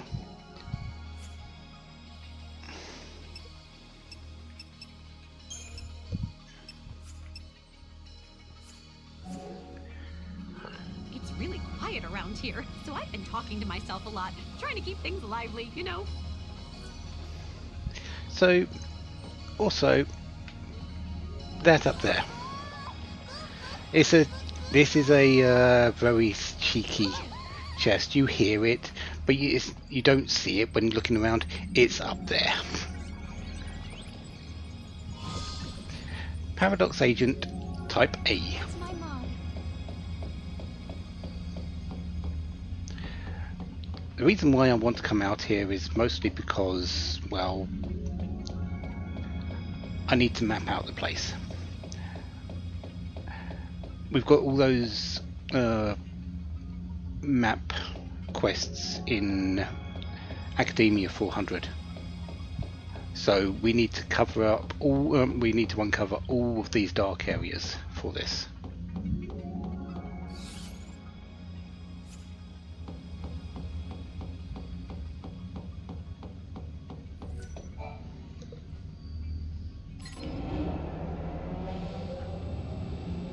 Plus, I think there's a yeah, I think this is where you where it asks for the paradox agents. Logic circuits experiencing paradox interference. Locate and retrieve paradox source. Yeah, paradox agent type A, which we've just found. It gives you a kind of hint in the picture there about where it is. Please locate and retrieve paradox source. Neutralization of source object can be carried out at this terminal. So we grab the thing, bring it here. Source object confirmed. Commencing neutralization. And we get our fragment from it. That's the majority of the fragments here.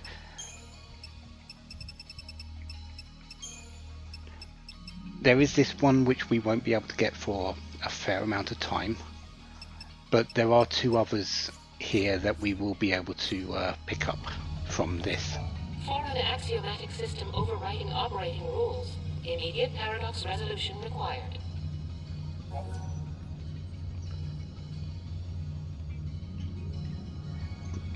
So, paradox agent B. Please locate and retrieve paradox source. Neutralization of source object can be carried out at this terminal. If I remember rightly, you need to throw Mog off the side for this one.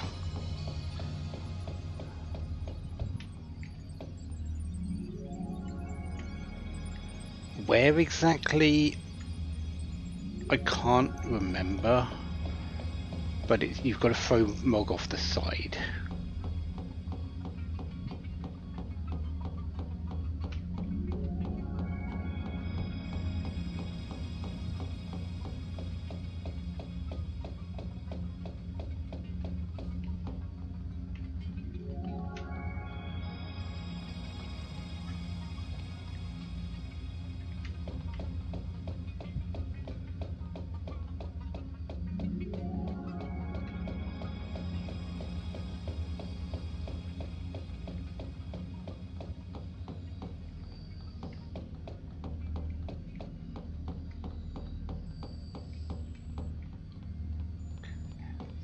Might be down there that you need to throw him off the side off, actually.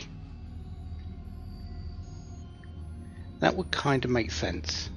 So I don't think it's on this level that we do it. Can we accidentally slip off? Unfortunately, no. It would be nice to get down there a little bit easier, but no, we've got to stick to the lifts and the access points we're used to.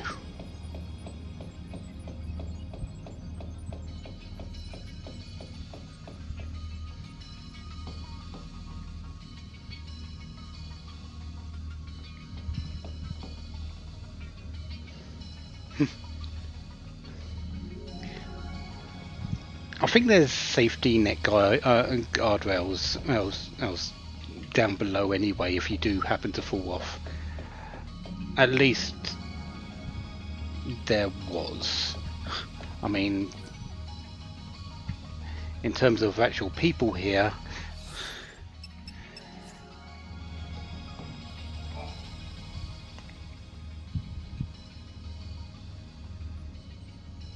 Nice to meet you. Nice to meet you. She doesn't know who we are. I guess she's not Alyssa after all. Alyssa? We used to know a girl who looked like you. But that was a long time ago now.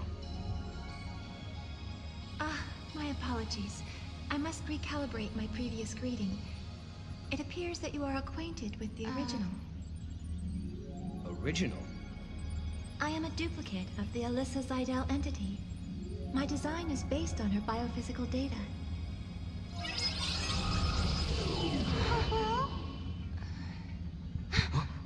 How'd she?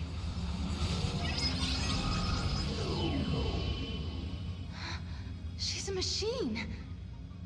A fabricated life form. Or a living machine. The semantics are irrelevant.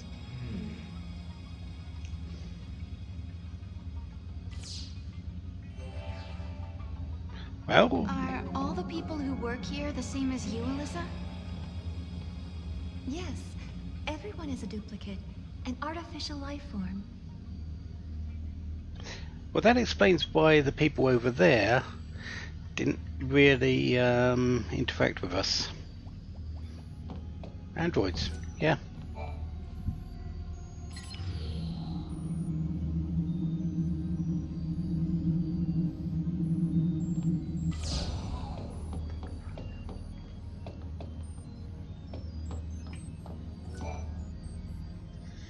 Alyssa, you haven't had any other visitors recently, have you? Like someone called Caius, for example. The Caius entity came through recently, accompanied by a green-eyed girl. They were proceeding to the top of the tower. Yule as well? Why is she here? Well, the usual thing for Caius to do is to protect time and to protect Yule. Wherever Yule goes, Caius goes. Is she trying to protect time? To protect history? Do you remember? That's what Caius said to us that time we met him in Erba. Yeah, well, if that's why Yule is here, we're in big trouble. Caius said he entombs us in this tower and seals the forbidden history, right? What if that's the true timeline, and Yule is here to make it happen? She's already seen what is going to happen to us here. Right. Caius said we were distorting history, throwing the timeline into confusion. If he's right, we've got to be stopped. If anyone knows the secrets of this tower, it'll be Caius. If it means resolving the paradox, we have to talk to him. We make the first move. Sounds good to me. Let's get our future back. Alyssa, will you take us to the top floor? Of course. This way. If a person is created artificially, do they still have a spirit? They say spirit is a gift from the goddess, given to humans and humans only. We're studying contradictions, with the freedom to make mistakes and the will to start over. And we owe all that to our spirit? So the legends tell us.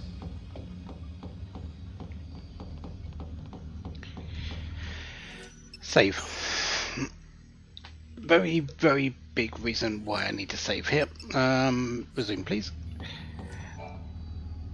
This way, please. There is an encounter at some point soon that is very limited time. What's happening? Is this a paradox? Go see what's happening. On it. What is this? No.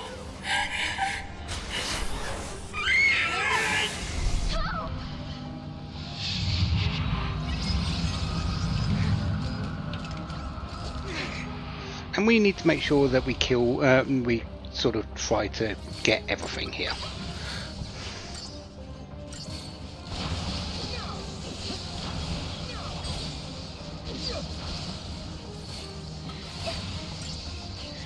A lot easier said than done, unfortunately.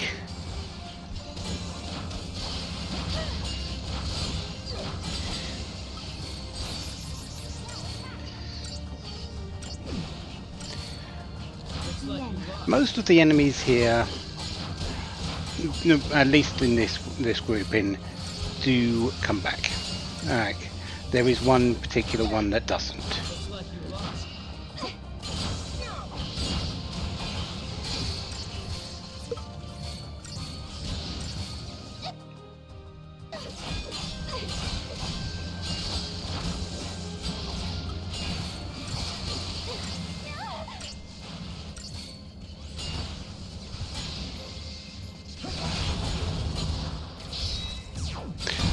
Okay, I know what that one is now.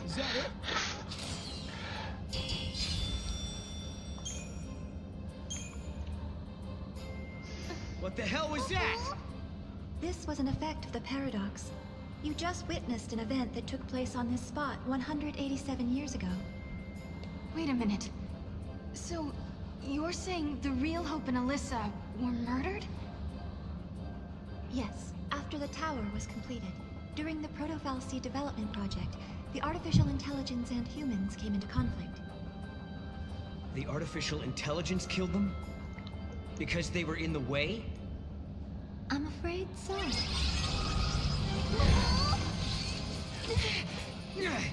Hello there. We'll take some more on, shall we?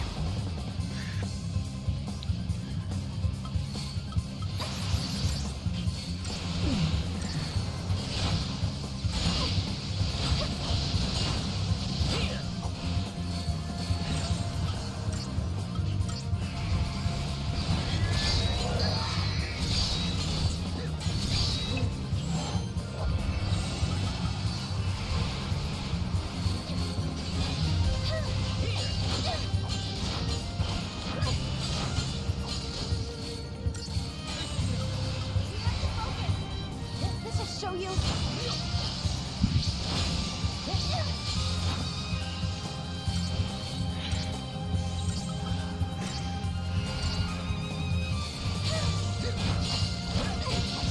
The end.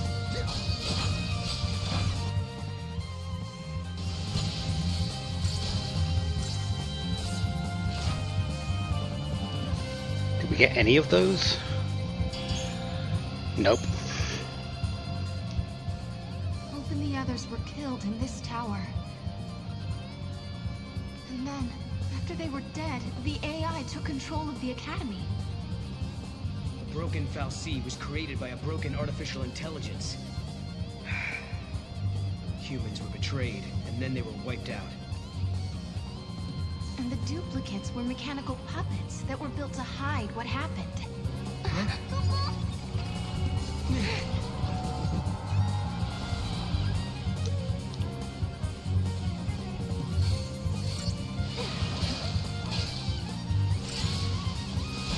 Take that!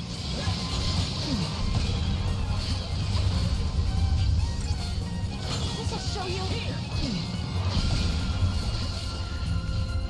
Oh, that ATB attack thing is definitely getting in some work here.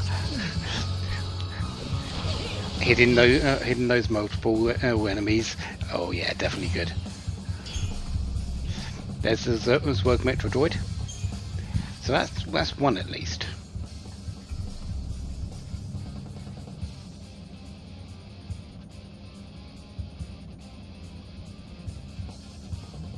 You two have seen it now.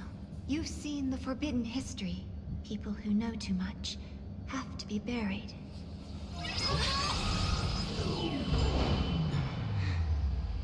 It stopped moving.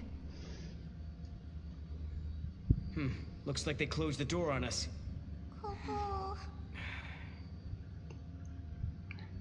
Well,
We now return from our regularly scheduled ad break to continue Final Fantasy XIII-2. Yeah. We've been shut out. That first set of enemies is kind of like they all come back in, and they're fairly easy to get to. In terms of the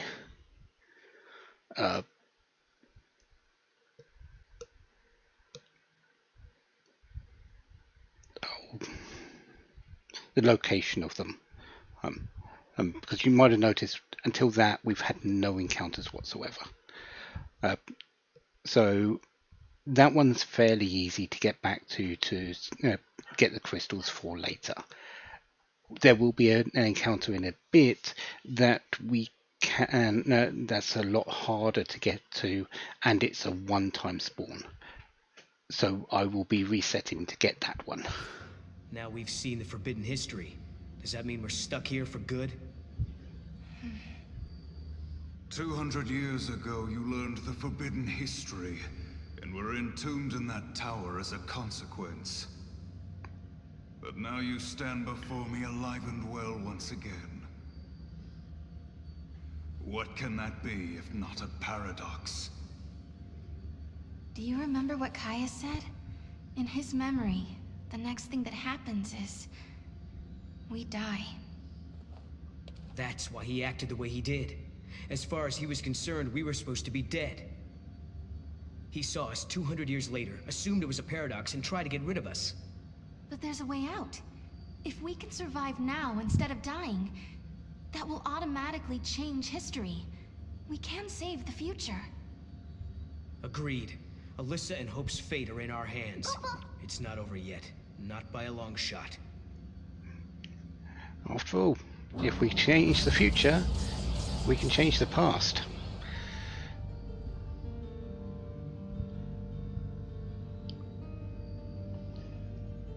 We need to get over there. This is more than just an elevator malfunction. We've been sucked into the paradox. Uh-huh. There's something strange going on with the system. All we can do is try to fix it, and not get our own wires crossed in the process. That's the Paradox B. That's the Paradox Agent Beta.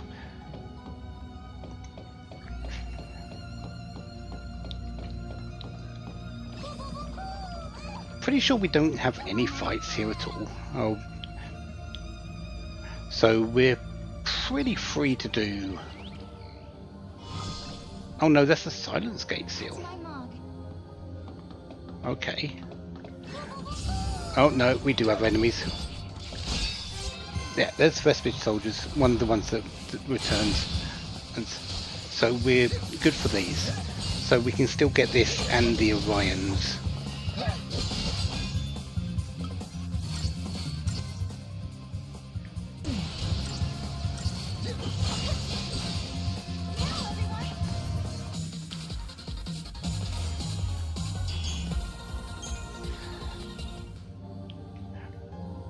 Just as soon as they decide to join us, of course.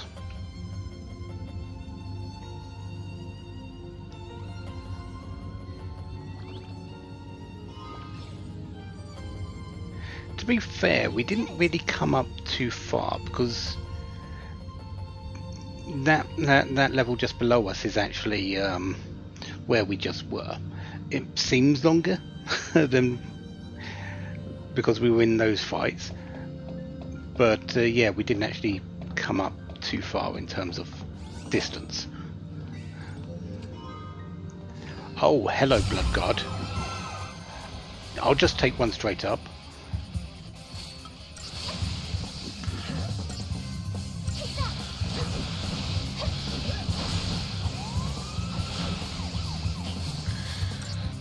I did say I was just, well, I don't know if that was heard, but I saw them on Chocolina, and I definitely said, yeah, I would like those.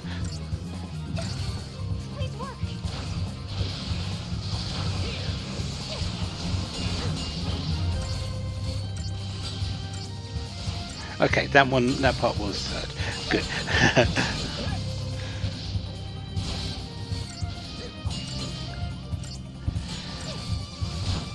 So I only need to... Hello Orion, okay, that's great. So I only need to buy one unless I find another one, which, yes please.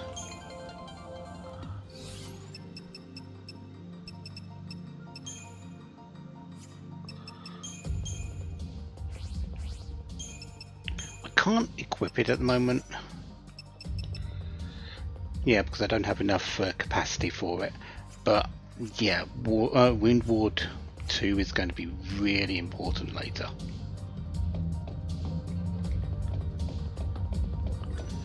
Alright, let's start turning rooms.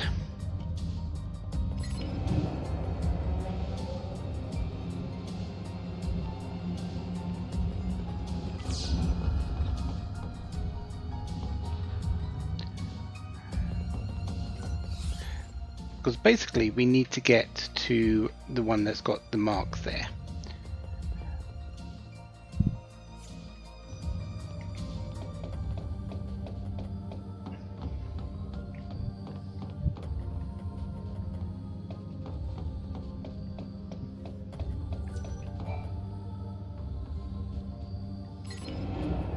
So we just need to turn that one to that.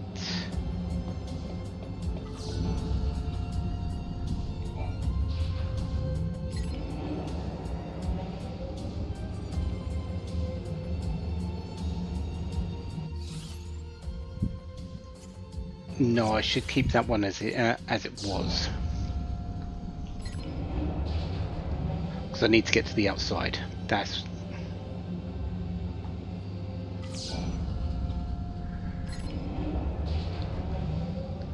this is the way it's meant to be for the final solution, but we need it.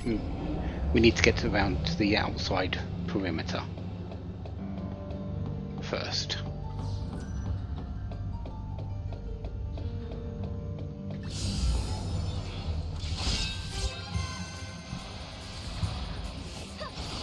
As Rogue Metro droids, we don't need those, but they are very easy to kill. Even the Flanitors can't stop these from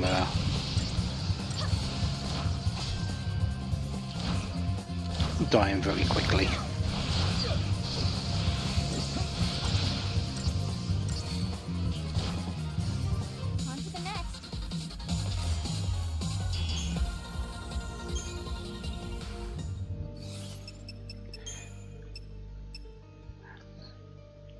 Rav, early peaker, stagger maintenance. That's not too bad actually.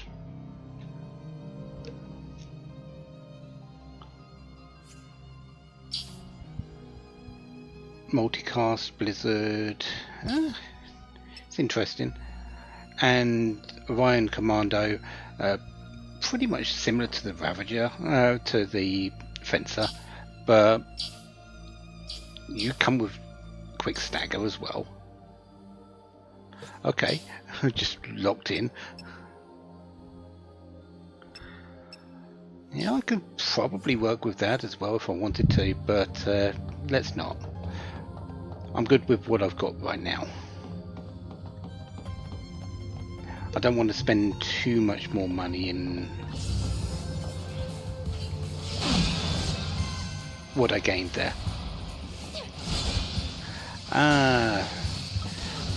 The Luminous Prime, also a pain in the backside to capture. Luminous Puma.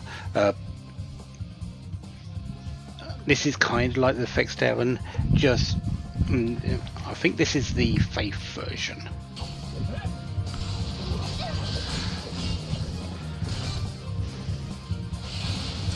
Also doesn't want to join me very often as well, so yeah, if I can get that quick, that would be really nice. They do come in packs of 3, so I will look out for that, but yeah, I would like that.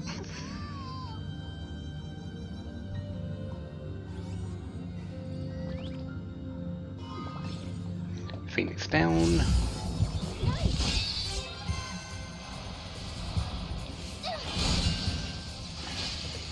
This is another area which I would like to capture everything as soon as possible, so I don't need to come back and worry about them.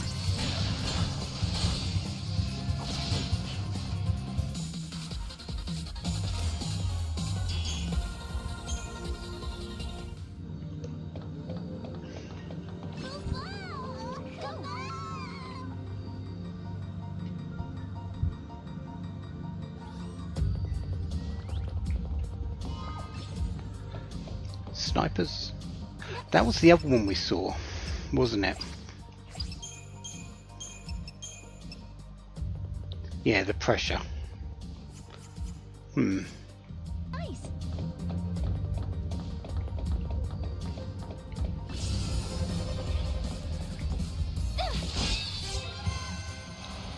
Pressure I don't feel is that good for me, but it's a useful skill.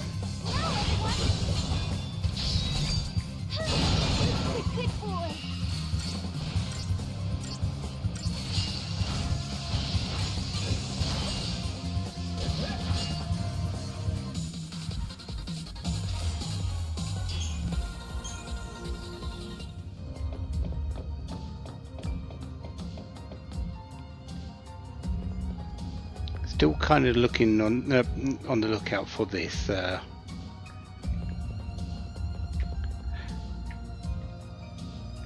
paradox beta thing.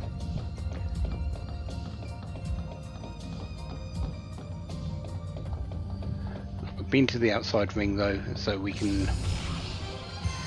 Hello to you too. There's a puma in this. No, just an Orion. Do these must be in the these must be aggressive from the get-go. It happens.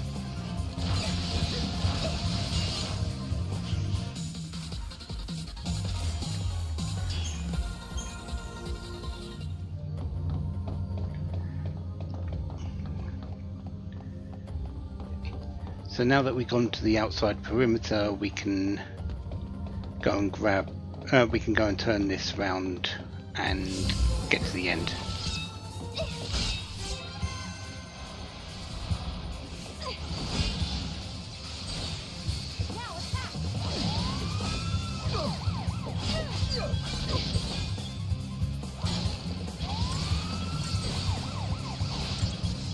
We deserve a treat.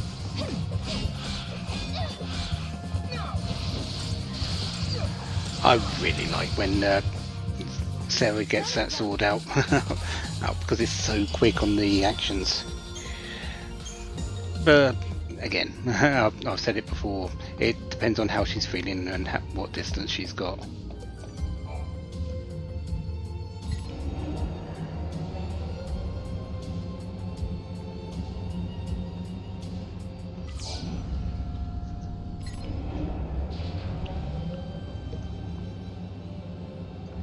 I don't think I know we're seeing these duplicates, but I don't think they're really doing anything to this one we don't actually need to change around, do we?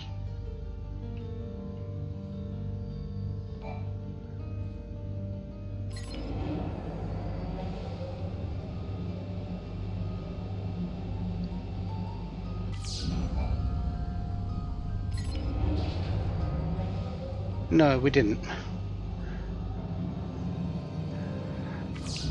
They might give numbers, but I'm not too sure that they do. I think they're just window dressing, just to prove the point that they're duplicates. As we said, it's to show that they're a show that there's still people around.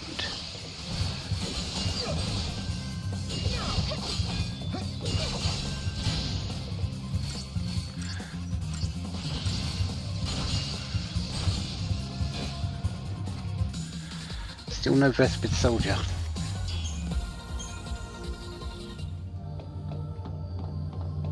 Yeah, I kind of feel that way a lot as well when playing this game. The story is very disjointed.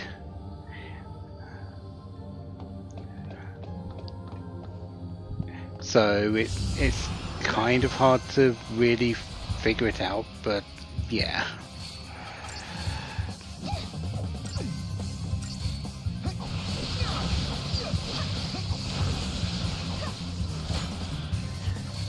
Yes.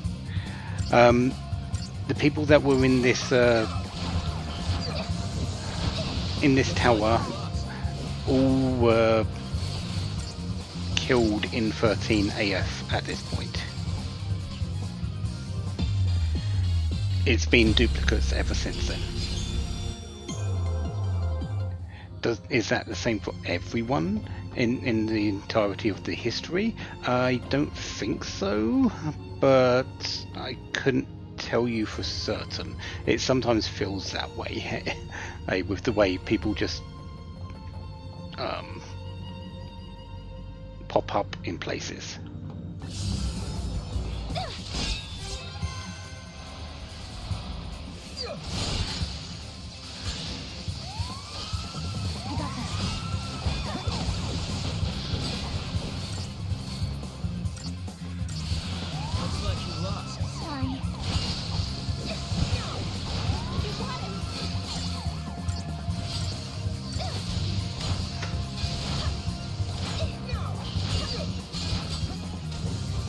There you go, there's the respite soldier. So I just need the luminous puma and the one-time monster, and we're done in this area for the most part.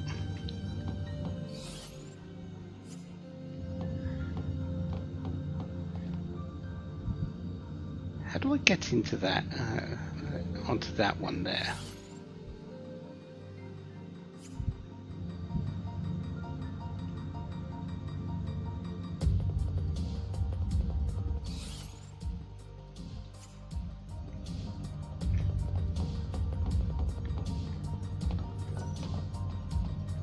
Oh, there it is.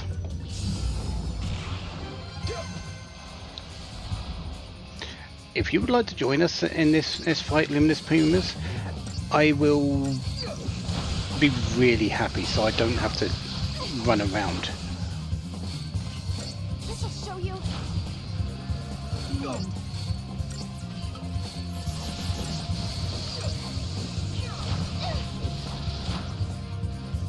No one's hurt, right?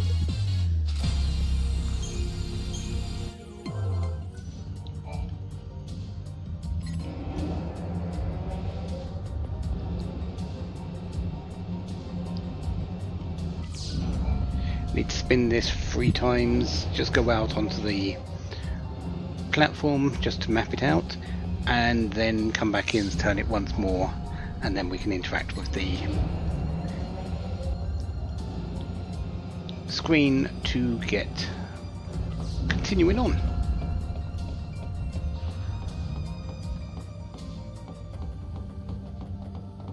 Excellent.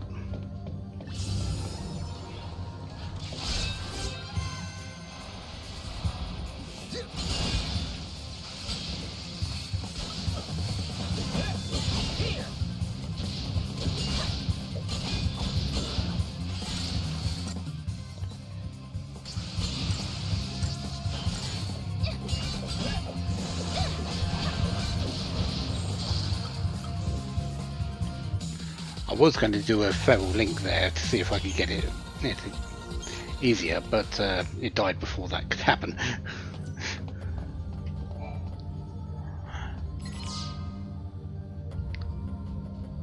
That's access key 52. You think we fixed the elevator? That allows us to go up. In the decade following the commencement of the Proto-VoD project, a conflict arose in the Academy between the AI construct and its human creators. The construct insisted that the Proto-VoD be imbued with the full powers of a VoD. But the scientists countered with the argument that the more dangerous combat functions were unnecessary. With no compromise forthcoming, the project faced termination. In 13 AF, the project director Hope Epstein was assassinated and the debate died with him. The Proto-Fal'Cie was eventually created with the fully functional ability to change humans into l'Cie or Seath. So, in a sense, the AI facilitated its own virtual godhood in 13 AF. The old cocoon fell from the sky because the Fal'Cie who powered it was gone. Then the Proto-Fal'Cie was created in its place to make Cocoon float again. At least that's how Hope planned for things to go, right? Right, but the artificial intelligence needed to build the Proto-Fal'Cie rebelled against the humans. That's when everything went wrong. It's even worse, because we're just about to find out about this, but it's actually the future Proto-Fal'Cie that actually facilitated the AI going rogue to create itself. We aren't the paradox here. The Proto-Fal'Cie AI is.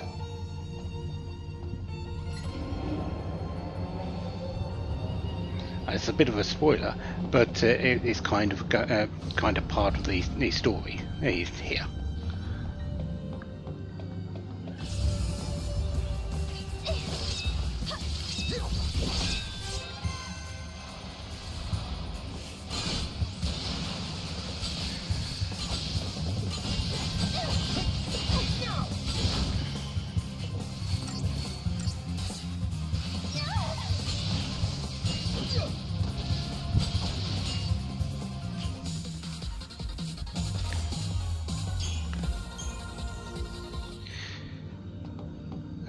Make sure I'm going the right way after turning around. We are going to now make sure we get the luminous puma before we leave and go up in the center. So we are going to be I'm going to be turning the thing around and going along the outer edge of the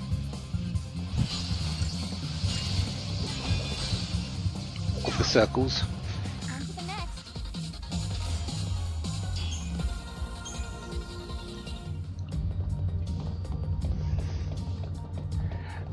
But we are going to be, just so I've got a bit more room to maneuver, but we are going to be doing a bit of monster searching now. Of course I've got to get that in place, or it could just join us. I certainly don't mind if it wants to do that, but yeah, we've got to get that first.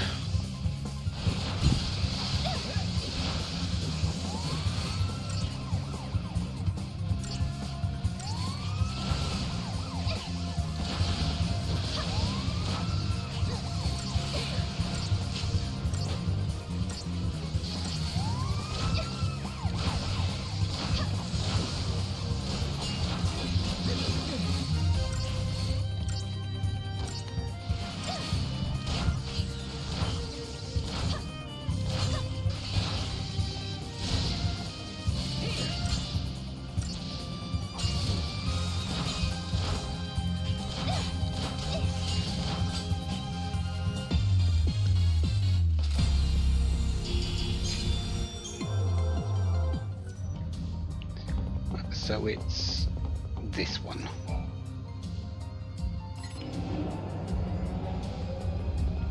No, it's the next one.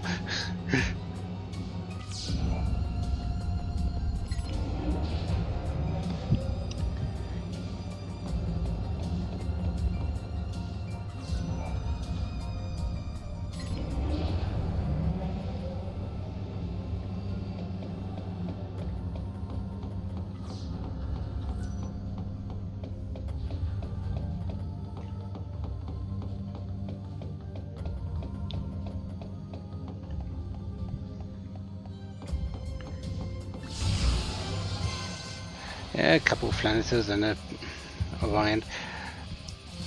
Orions are going to be the bane of our fights here because they are aggressive.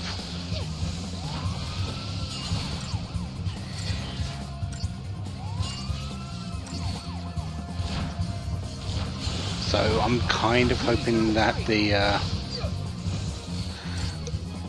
Luminous Puma is very quick in joining us.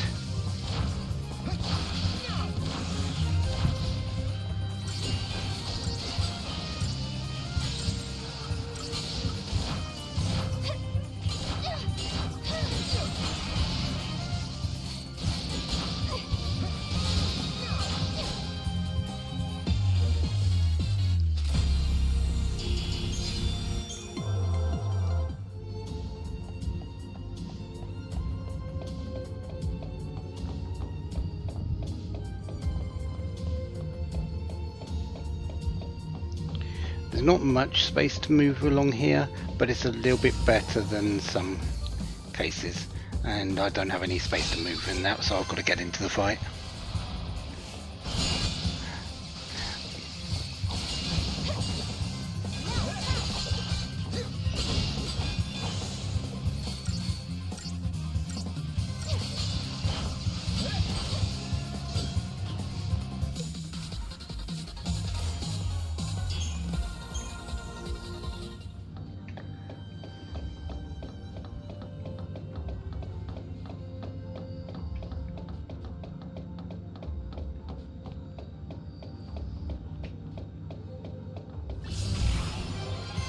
There's an Orion behind me.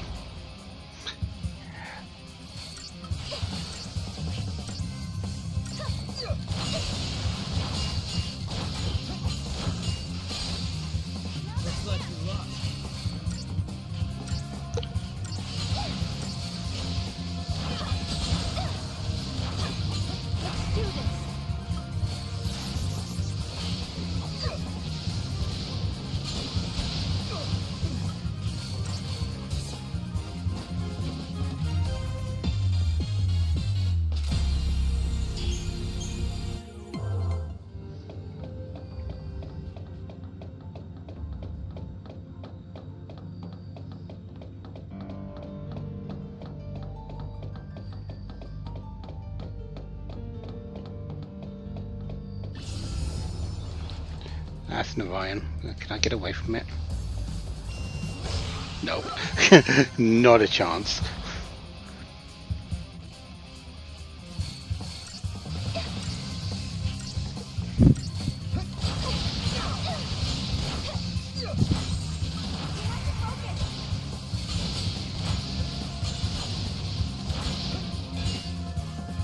That wasn't even a warm-up.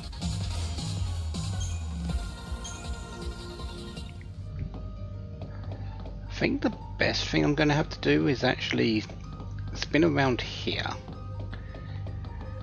get into a fight, and if I can, run to the other end.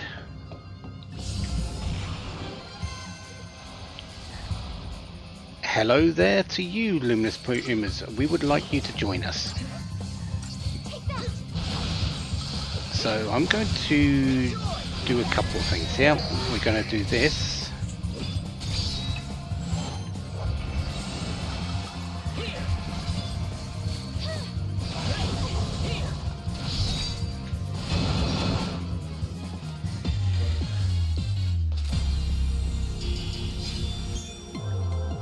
No. Kind of hoping that it would work. Yeah, we'll spin here. If we don't get a... I'd hate that there's a lot of aggressive monsters here.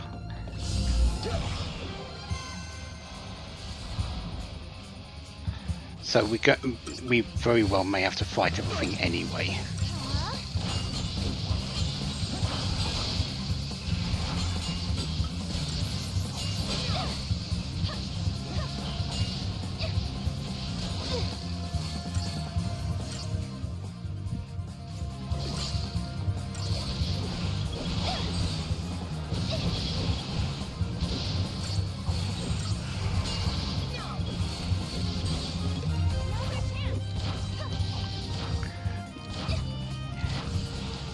It would be nice to have a little bit of a longer distance, but because of the speed of the Orions, and they're going to catch up anyway.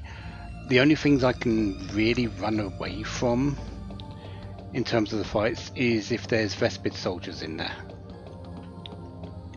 And like that's an Orion. I can't escape that. But there is a Puma here, so maybe.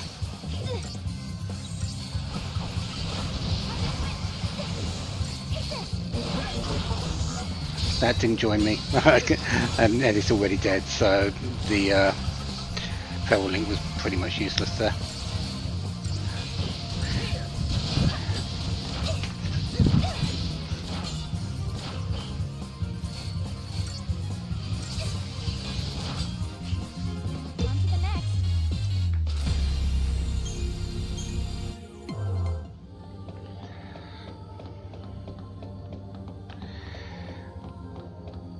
But I will run from I will get away from anything I can do if I've already got them.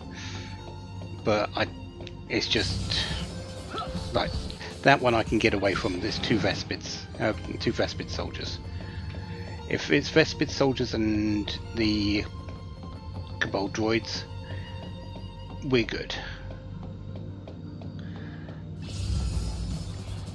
But if it's something like that, which is an Orion.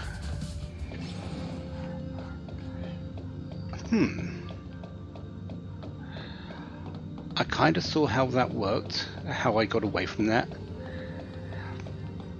I kind of didn't give it a straight shot because it's a curved thing, but yeah.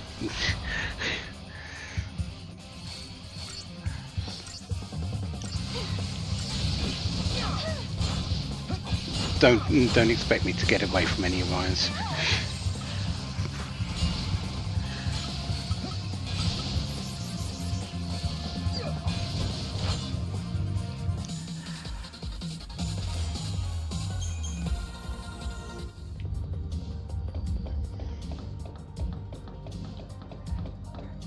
There is also the fact that I haven't found the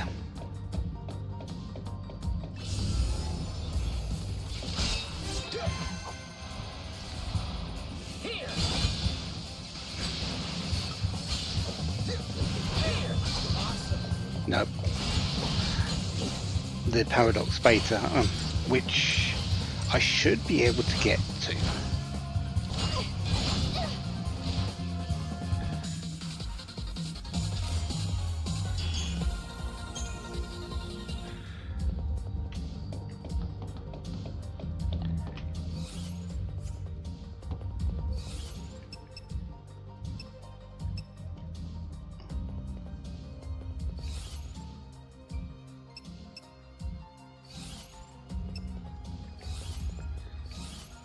Okay, 49th floor.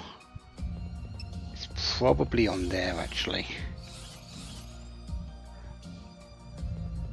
And I can't get to that floor yet.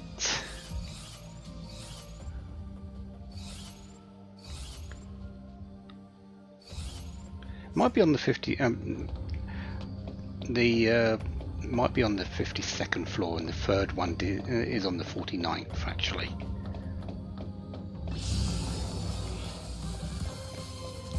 Free Cabal droids, I can get away from this as long as they don't chase me, have a great amount of speed, which they don't.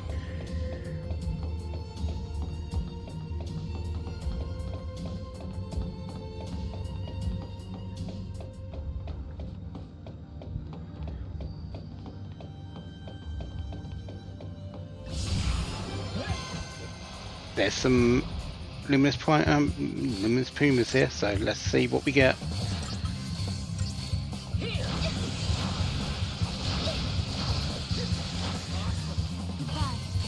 Come on, just join me and I'll be happy and keep moving on.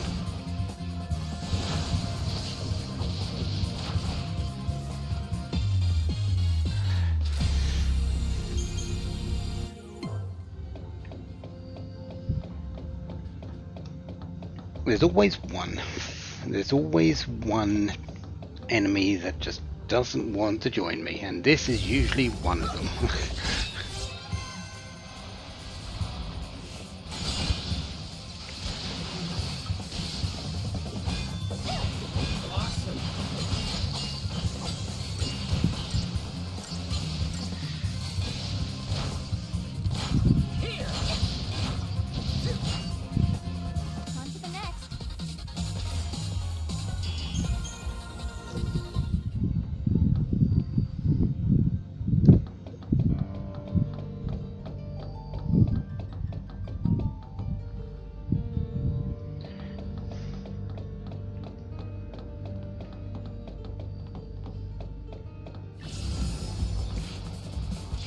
Just fight you.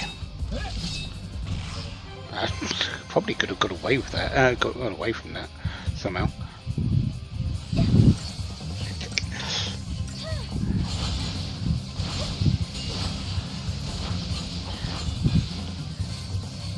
So the luminous puma. I just thought I'd check up its capture rate. It's 20%.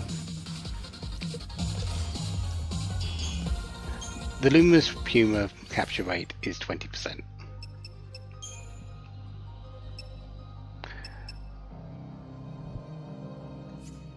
Certainly doesn't feel that way.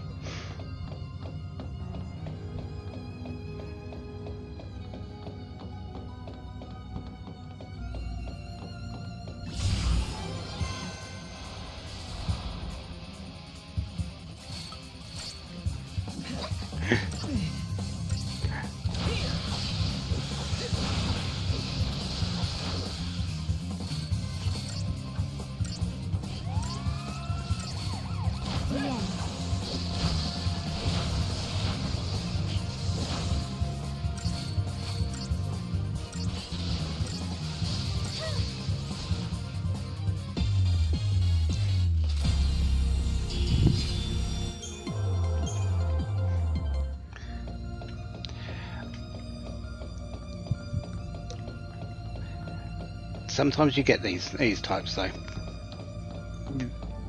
I mean, I've had great deal of luck with some of the I had a great deal of luck with the fencer at the 5%, getting it within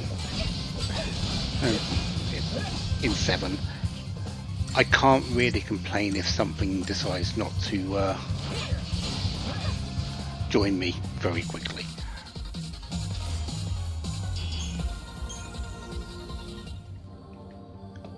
Law of averages and all that sort of thing.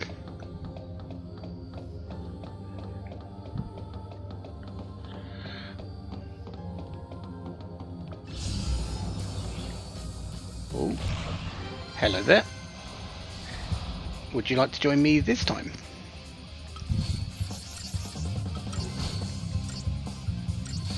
We do have a referral link, so we are going to try that.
Oh, two flances and a...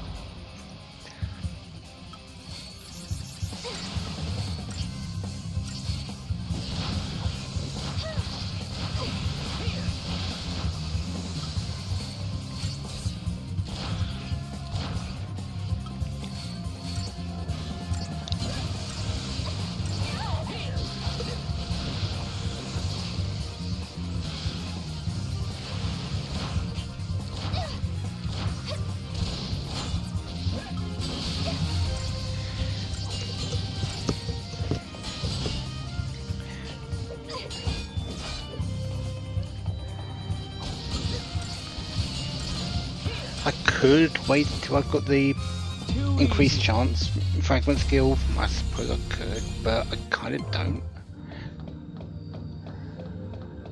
And I could wait until I've got floor 49, because I think they come in groups of 3 down there instead of the groups of 2 and 1. And yeah, groups of 2 and really.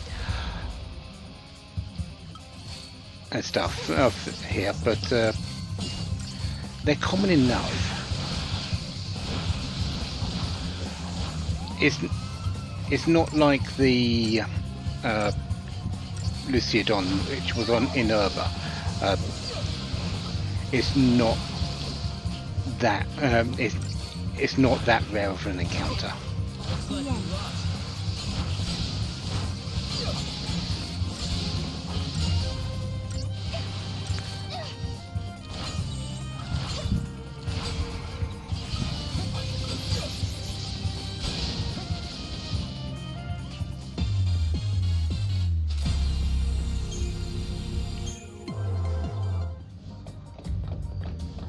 I just know this one is a pain in, has always been a pain in the backside for me, and I just want to get this one over with. Oh, I can actually run away from that encounter.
See, they're common enough. It's just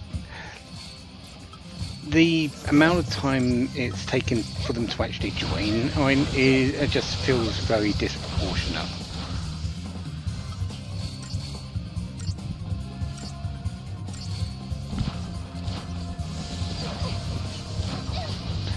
There it is. I don't know why I'm pointing at the screen. You can't exactly see me, but there it is.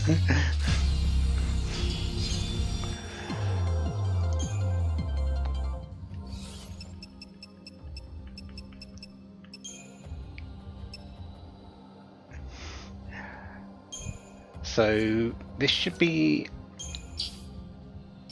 Faith, Protect and Shell. Okay, I thought it was Faith, but actually it makes sense. The Fexterin is the Bravery and Shell, Bravery and Faith one. This one's the Protect and Shell. Yeah, that actually makes sense. And you have in Frost and in Thunder, while the Fexterin had in Fire and in Aero. Yeah, that actually makes sense between the two of them. Okay, with that done, we can move on.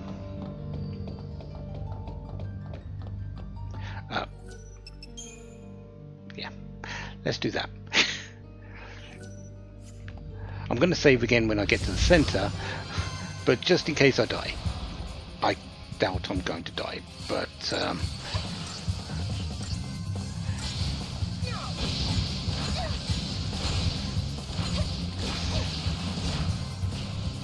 did you just jump back from that, Serah, and avoid being hit?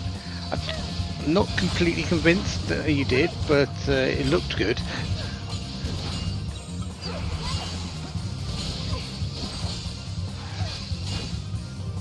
No one's hurt, right?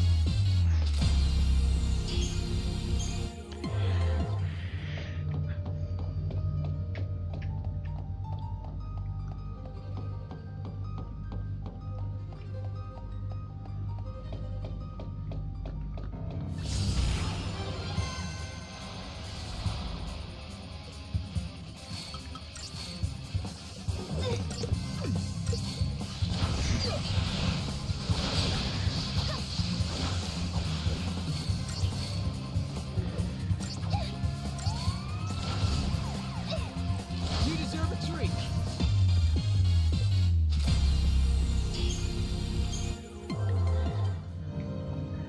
Okay, now we're back at the center. Now we're going up again. We're saving.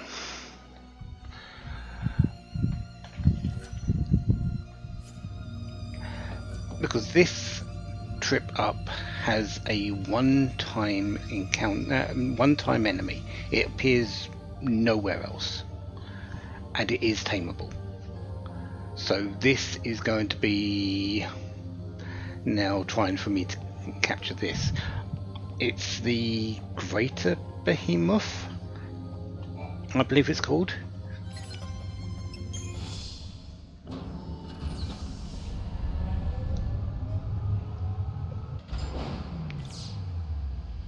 Okay, not yet. It's the next time we go up.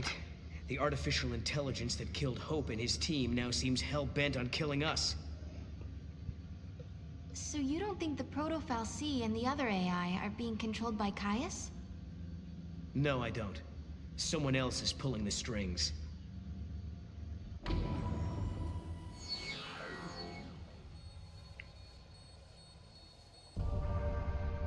Couldn't the culprit be the artificial intelligence itself? What if something that humans created found a mind of its own? So you're saying a machine learned to think for itself? Huh. Then it wouldn't need anyone at the controls, would it? We should search for the AI mainframe. Maybe we'll find out what's really going on.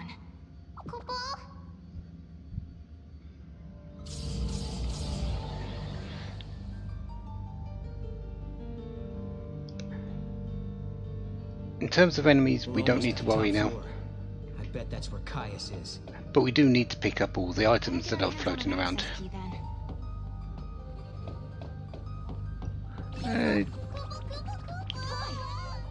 Let's go grab that before we head out there. We will be heading out there, sure, but if we can throw Mog, let's throw Mog. Well done.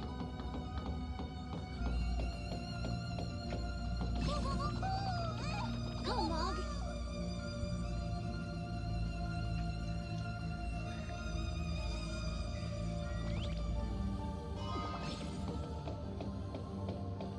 You did it.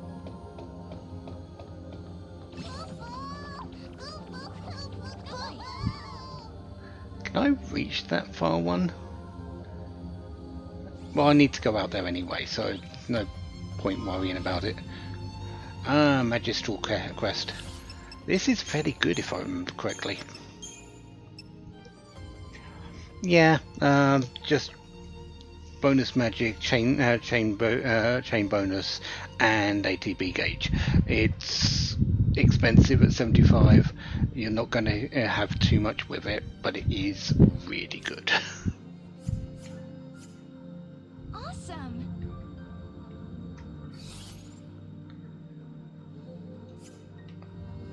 Let's make sure we map out everything as well, because we do need to do that.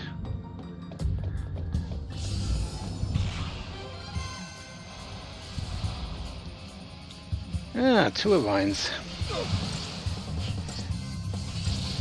Things are being a little bit more intense.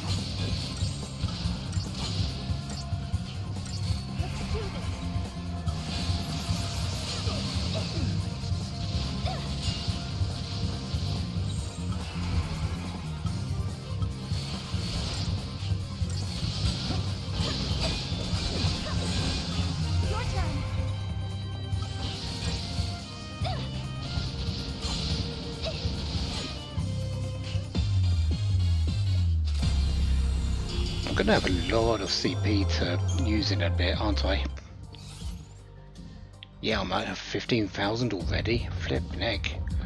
I know I was doing a fair amount of enemy encounters, but still, that's a lot.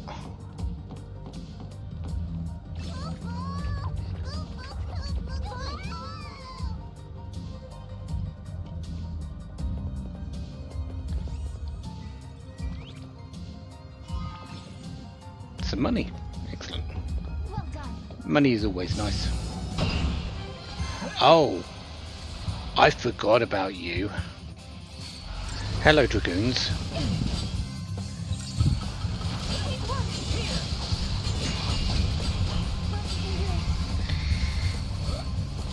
I can do this.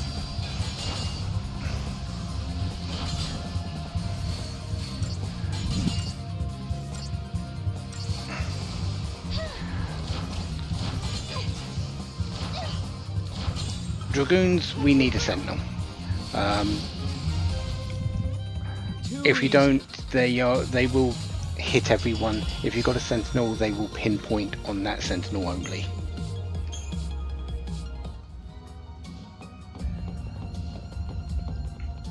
Can we do anything here?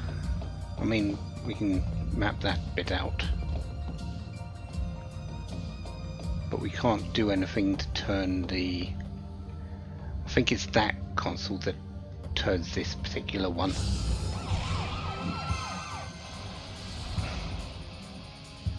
Oh, this is dangerous encounter. Flanzer, please.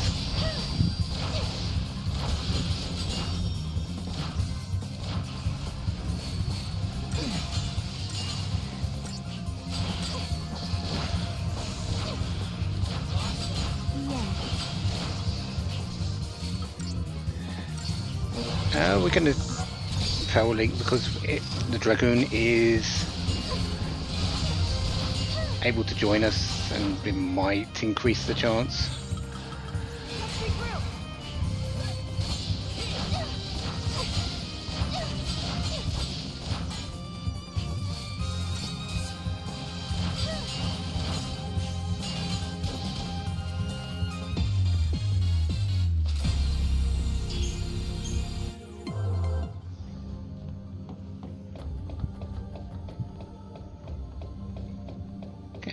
Mapped all we can. Let's go over to this one here. I think in this one we can't turn. Oh yes, we can turn it. Do we want to turn it? No, not yet.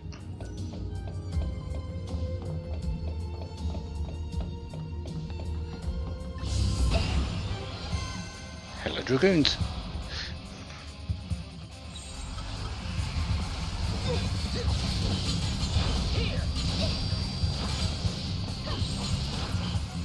Hello, Dragoon, joining me. Excellent. I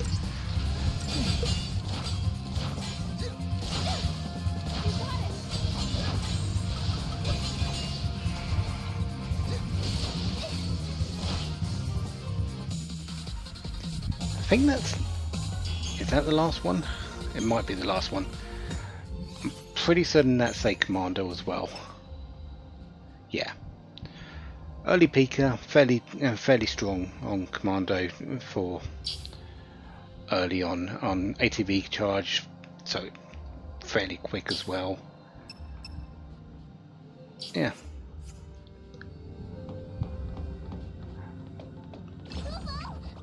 Come on, Mom.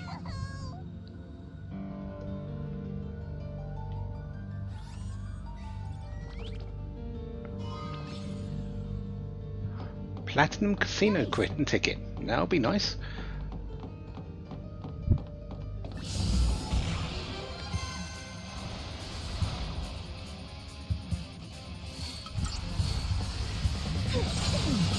This one's mine.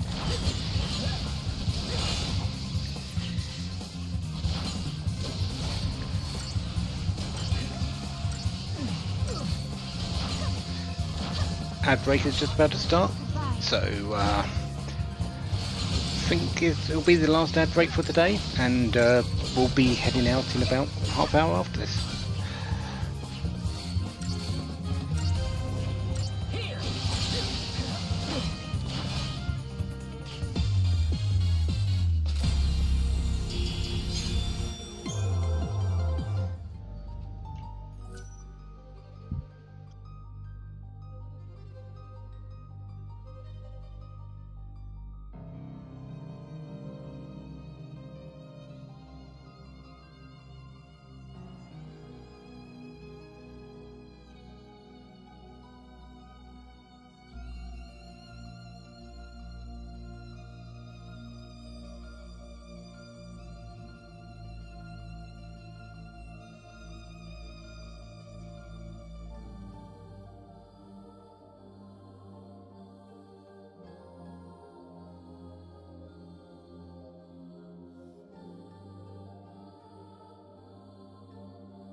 Green box of doom has gone, so let's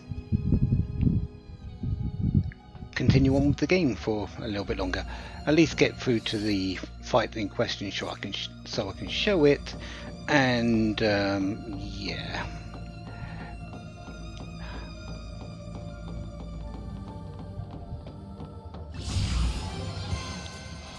That's as long as I don't keep getting dragoons in the way, which I'm going to. There's a lot of them on this floor, as you can see. It's the very common encounter.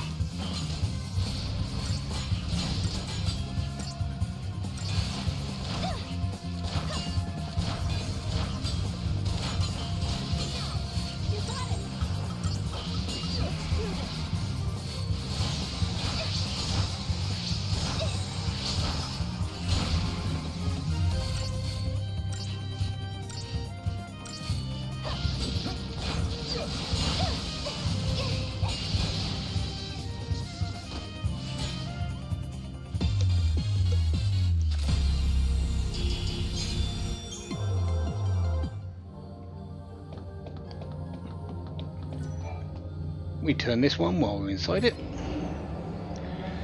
which will allow us to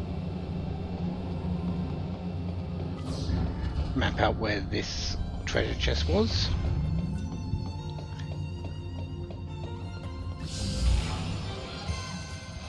Two Flannisers and... oh heck! Pulse Knight, we need you.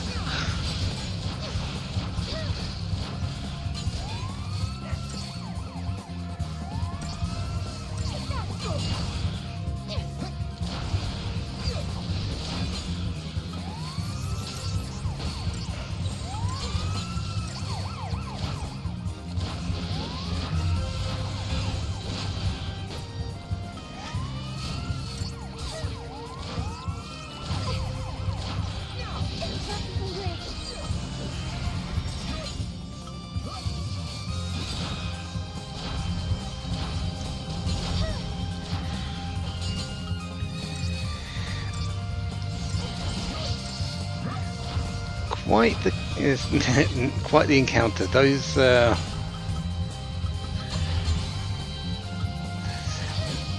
Flannisers will keep things alive while you are banging heads against them, and the dragoons will just scatter beam. Is that it?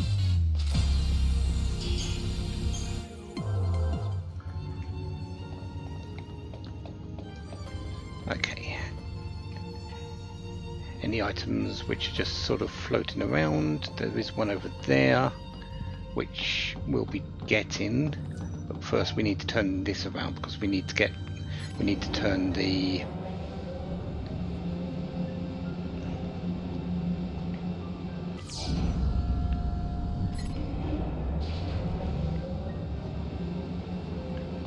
next one around, and we can only do that from here.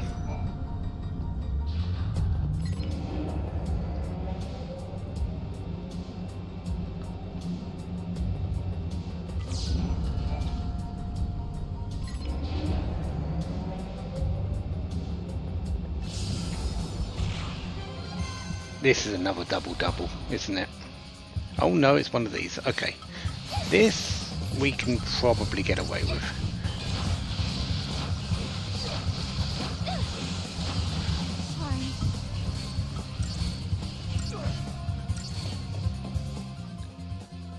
Oh, you're weak against fire. Why did I think... For some reason I thought you were weak against lightning.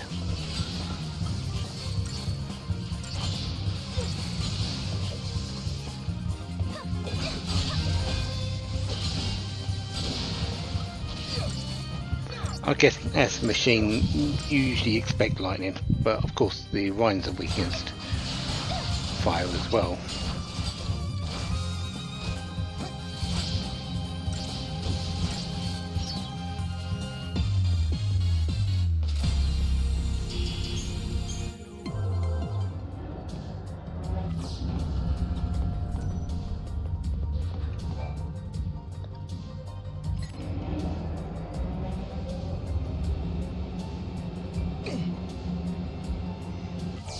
No, was there any particular reason you were standing on the console there?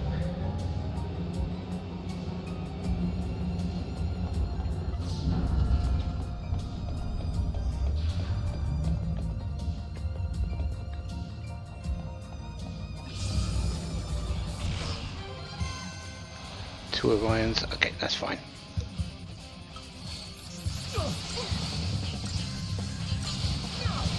Make sure we're doing attacks rather than blitzes.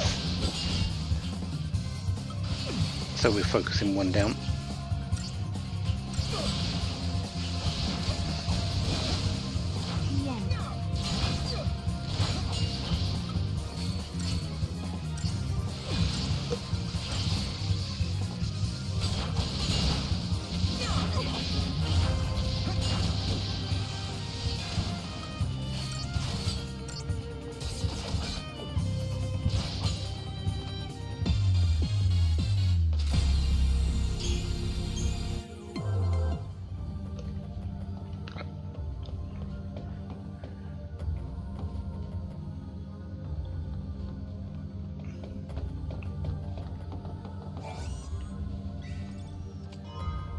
Some vitality engines, and a little bit further along we've got this one. Had a feeling we were going to get into a combat there though, before getting it.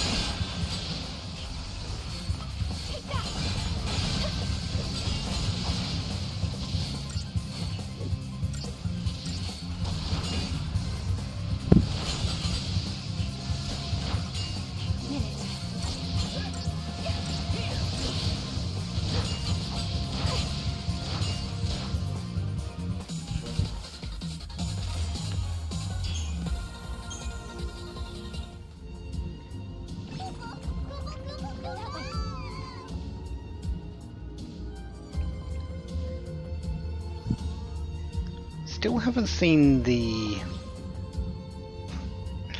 I could handle it.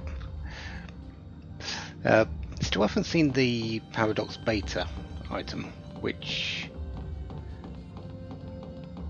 I'm a little bit worried that I haven't seen it, but it might be a little bit further around. There it is, isn't it? No, that's just another normal item.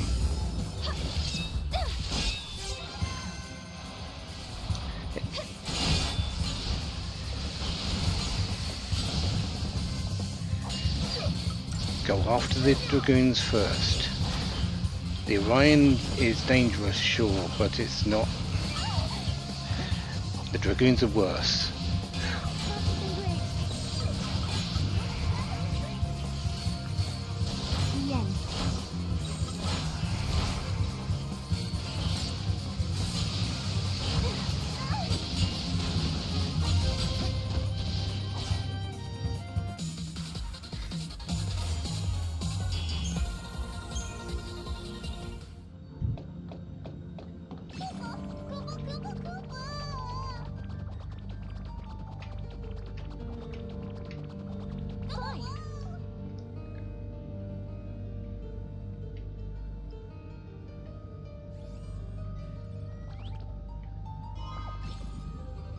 Phoenix Blood.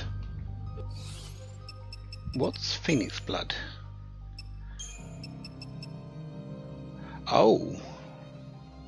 Revives from KO and grants haste. That's... Phoenix down plus. Okay.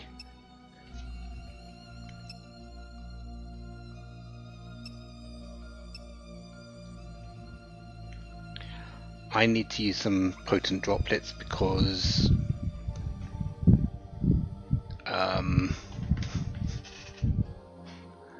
I need to use some potent slivers and potent chips because I'm full of those. Okay.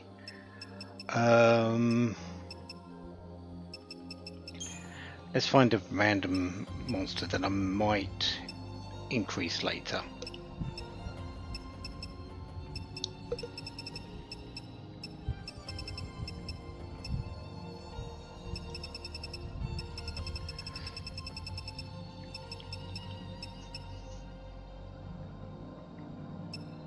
Actually, where's that, where's Savrog? Yeah, Savrog's a good option.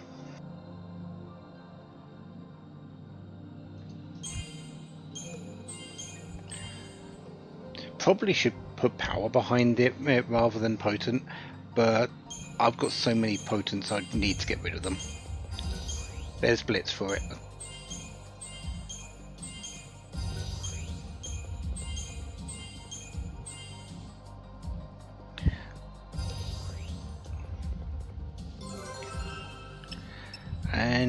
going to increase your ATB gauge.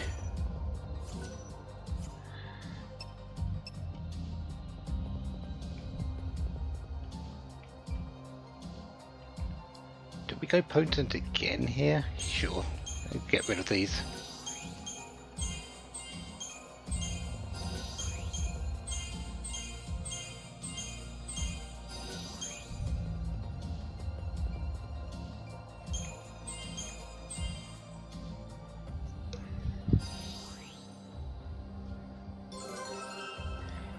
And com bonus boost.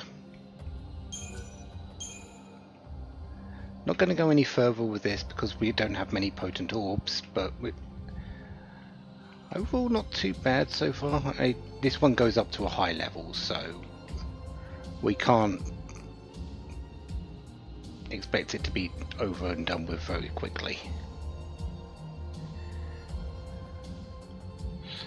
Doesn't gain much on this area though. The Curse Chaser is on the next one up.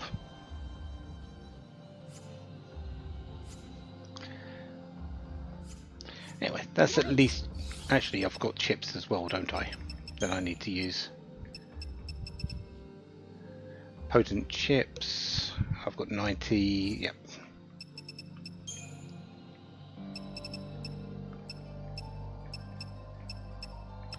So I need a mechanical...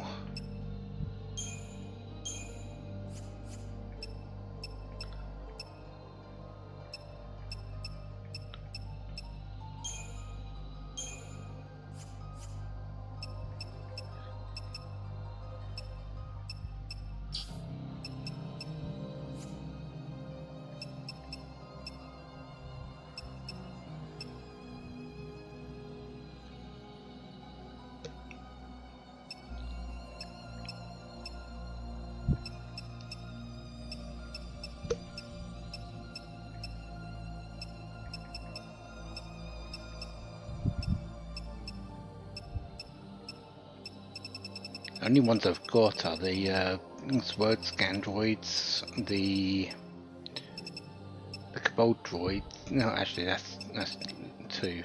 So it's the Sword Scandroid and the Pulse Soldier. I'm going to go with the Pulse Soldier here. Oh no. Yeah, actually, chips are the grade 2 stuff. So yeah, I'm actually going to do this.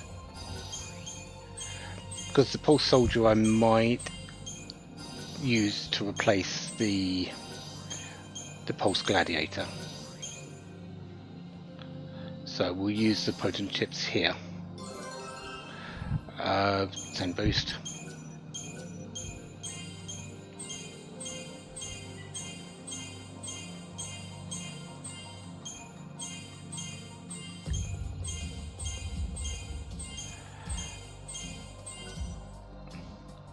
I mean, at 4,745 hit points, it's a bit of an increase. Doesn't have Medigard though, which I would have liked on it.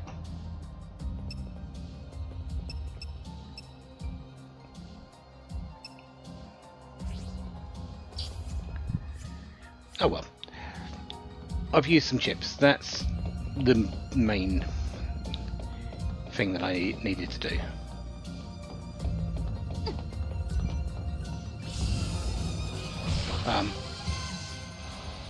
What I wanted to do was interact with the console there.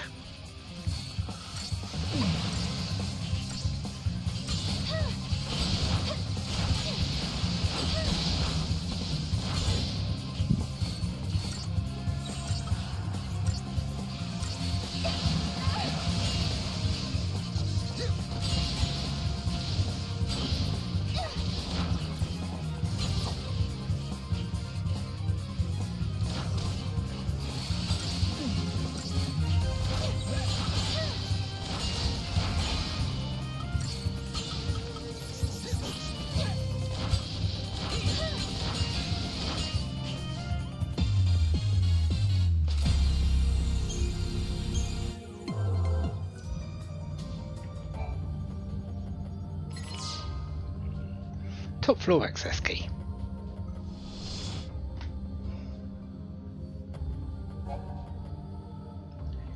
The gates of Augusta.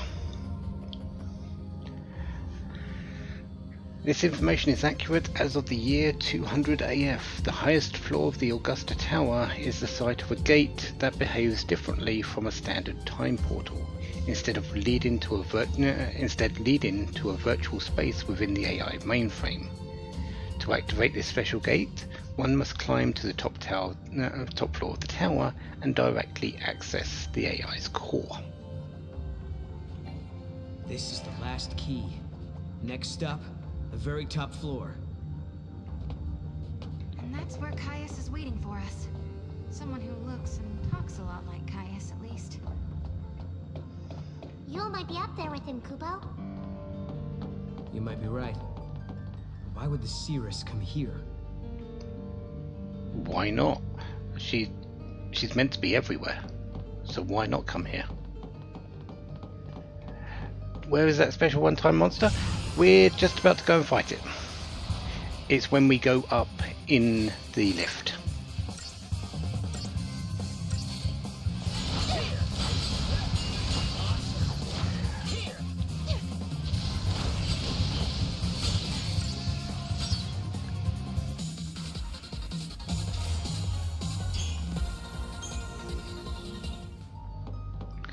Of course, we need to get back to the lift, which means we've got to fight our way there, but we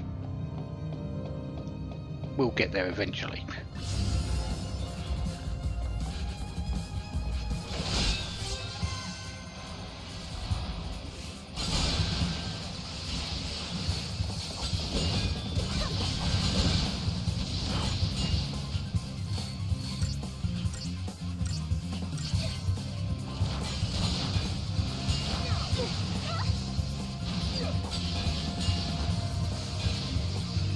I really hate that spark strike that it has.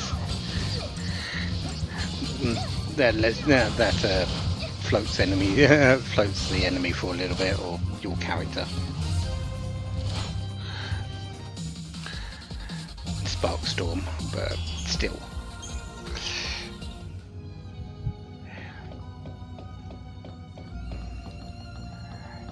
What can you do? We need to turn this around.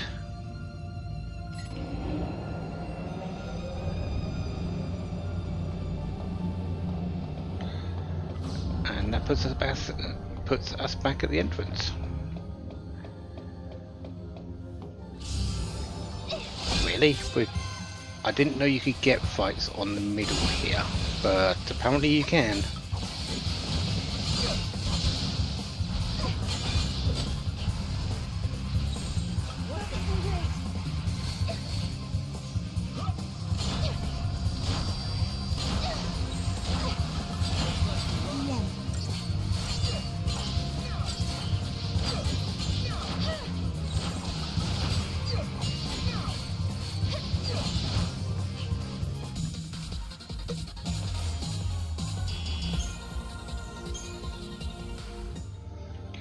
Okay, save.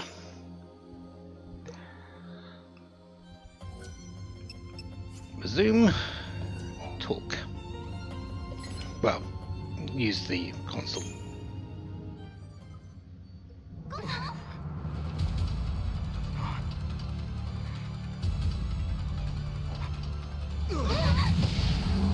This We're getting close. Let's take it down. Is our one-time monster. For Alyssa, for Academia. There's two things I'm going to do on this. One, I'm going to use a leveroscope.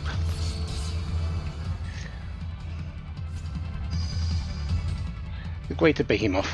Yeah, weak to wind. It's a ravager for some reason. Yeah, we need to capture this. It's the only time we're going to fight it. In the game. Well, I say that you can, when you close the gate, it does become available again. But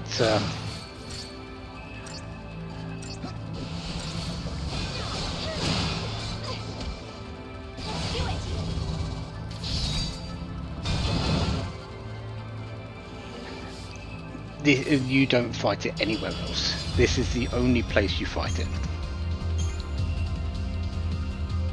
If you don't get it,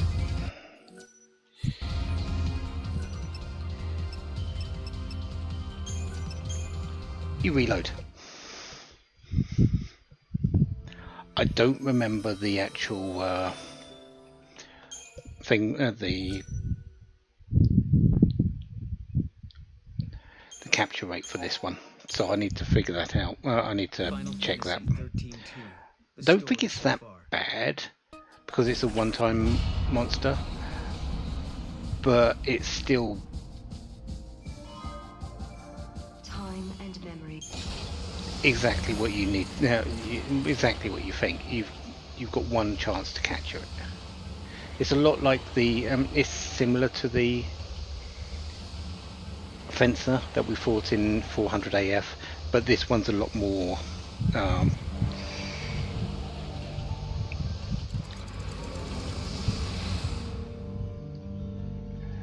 exclusive.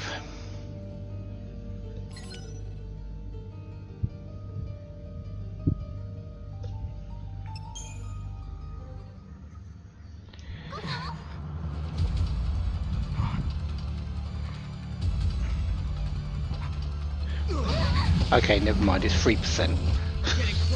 We are... We can do it. For Hope, for Alyssa, for Academia.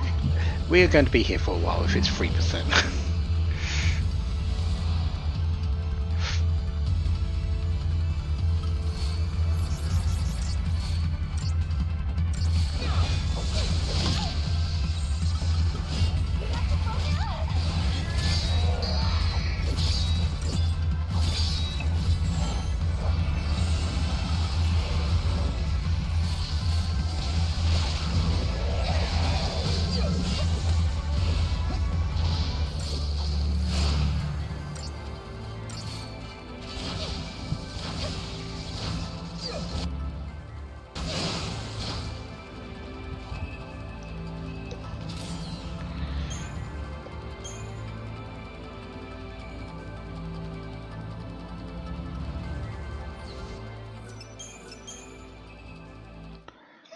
So we're going to do this for another 5 minutes. Let the time I planned for the stream end, and if we don't catch it, we're going to start the next stream doing this. As long as it takes.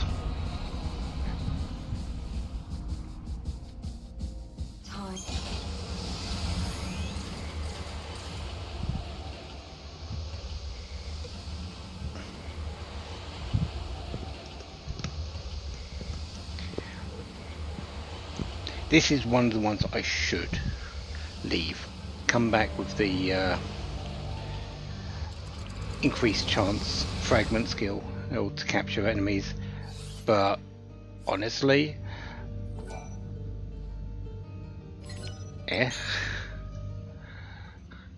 it's right here.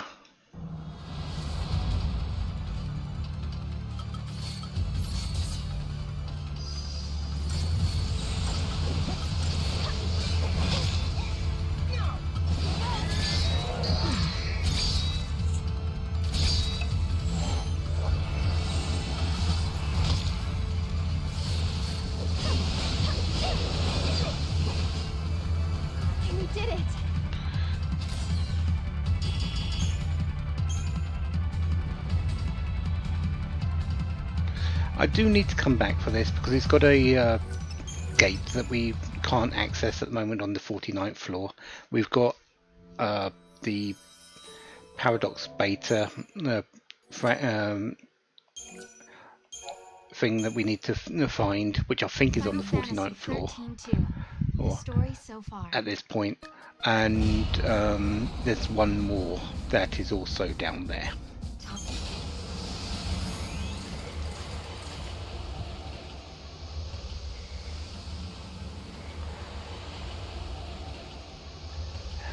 But this will stop me from having to go up to the top floors, which I will need to do anyway because there's the adornment interactions that we still need to do. still, I want to get this done now.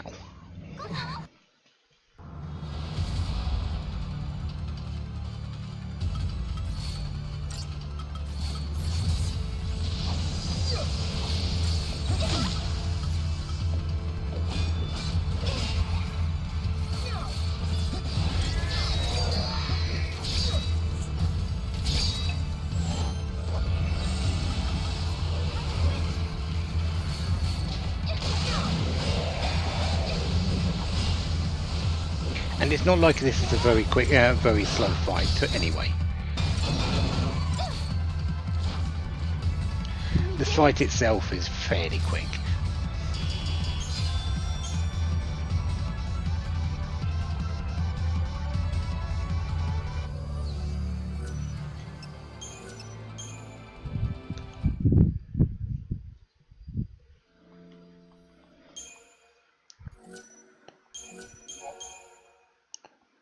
Final Fantasy XIII-2, the story so far.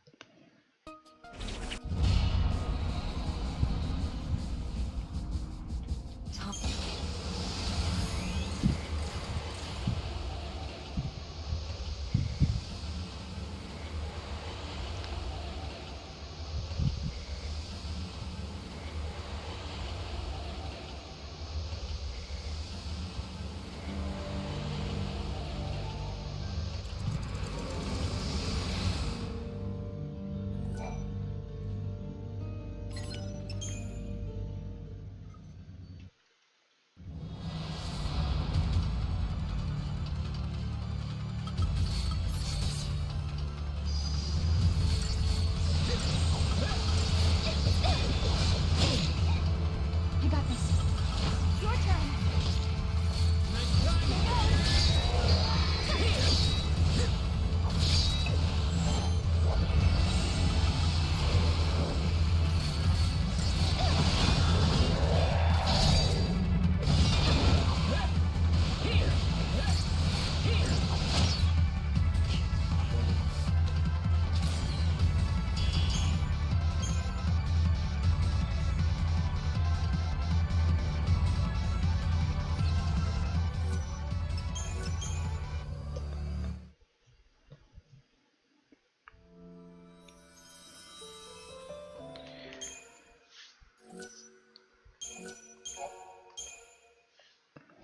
Final Fantasy XIII-2, the story so far. We'll give it 2 more attempts, and then that will be it for today.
Alright, last attempt.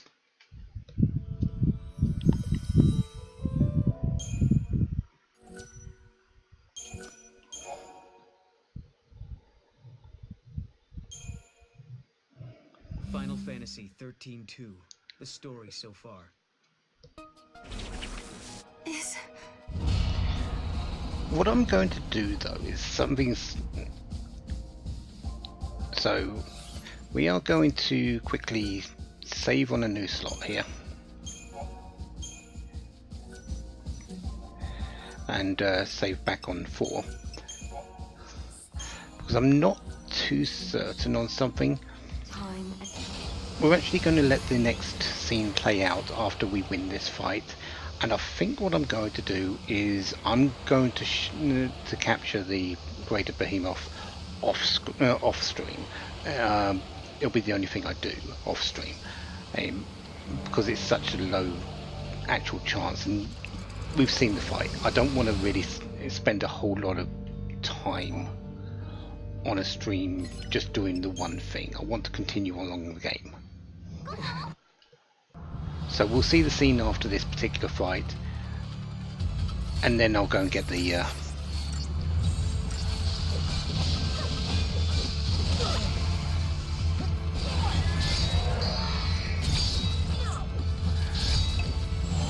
behemoth.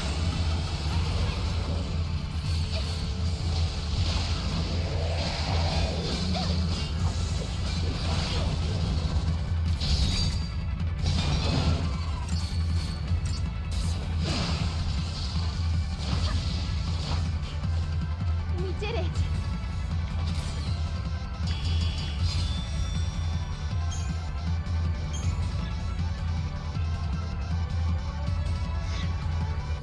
The save was just in case there's an actual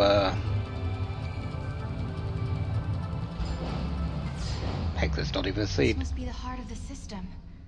I know it's a machine, but it seems like it's almost breathing. If what Alyssa was telling us is true, Yul and Caius should be up here as well. But are they with us? Or against us?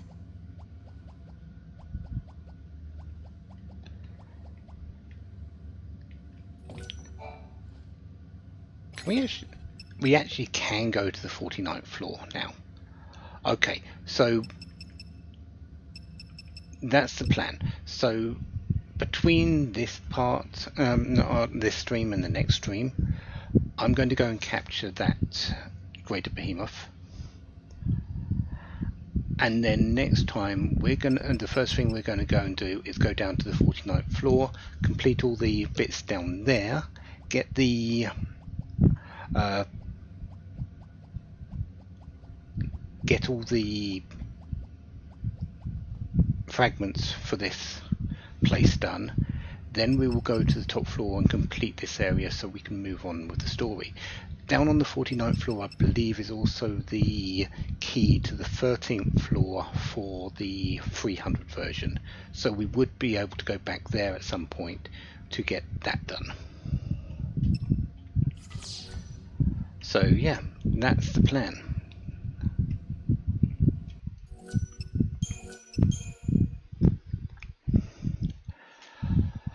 We've also got a whole load of CP to use up, which we're going to do. The story so far. Which we're going to do at the start of the next stream as well, because that will be ready for, or actually probably just before the Proto-Fal'Cie, actually, because obviously we're going to get in the fight at the top of it. Let's just make sure it didn't auto-save at the top of the tower. That's why I made the save. If it auto-saved at the top of the tower before, after the behemoth fight, that's why I needed the backup, just in case.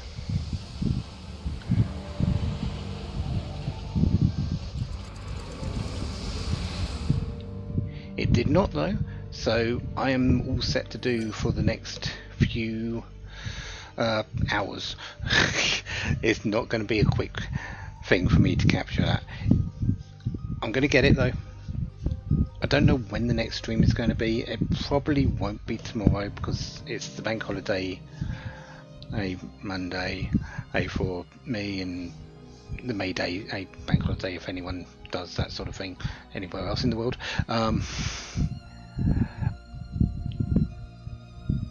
So probably on Tuesday, considering work is going to be back in full flow and I'm going to have a whole lot of stuff to do and I'm just going to want to chill afterwards. So probably Tuesday will be the next time I stream. If you want to join in, then great.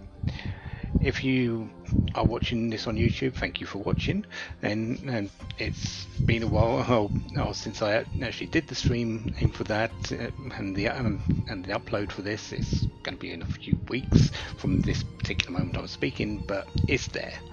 Hope you enjoyed it, and next time more Final Fantasy Final Fantasy XIII-2, the adventures of Serah and Noel. And not forget Mog, as soon as he gets back from being thrown. Have a wonderful day. Have lots of fun.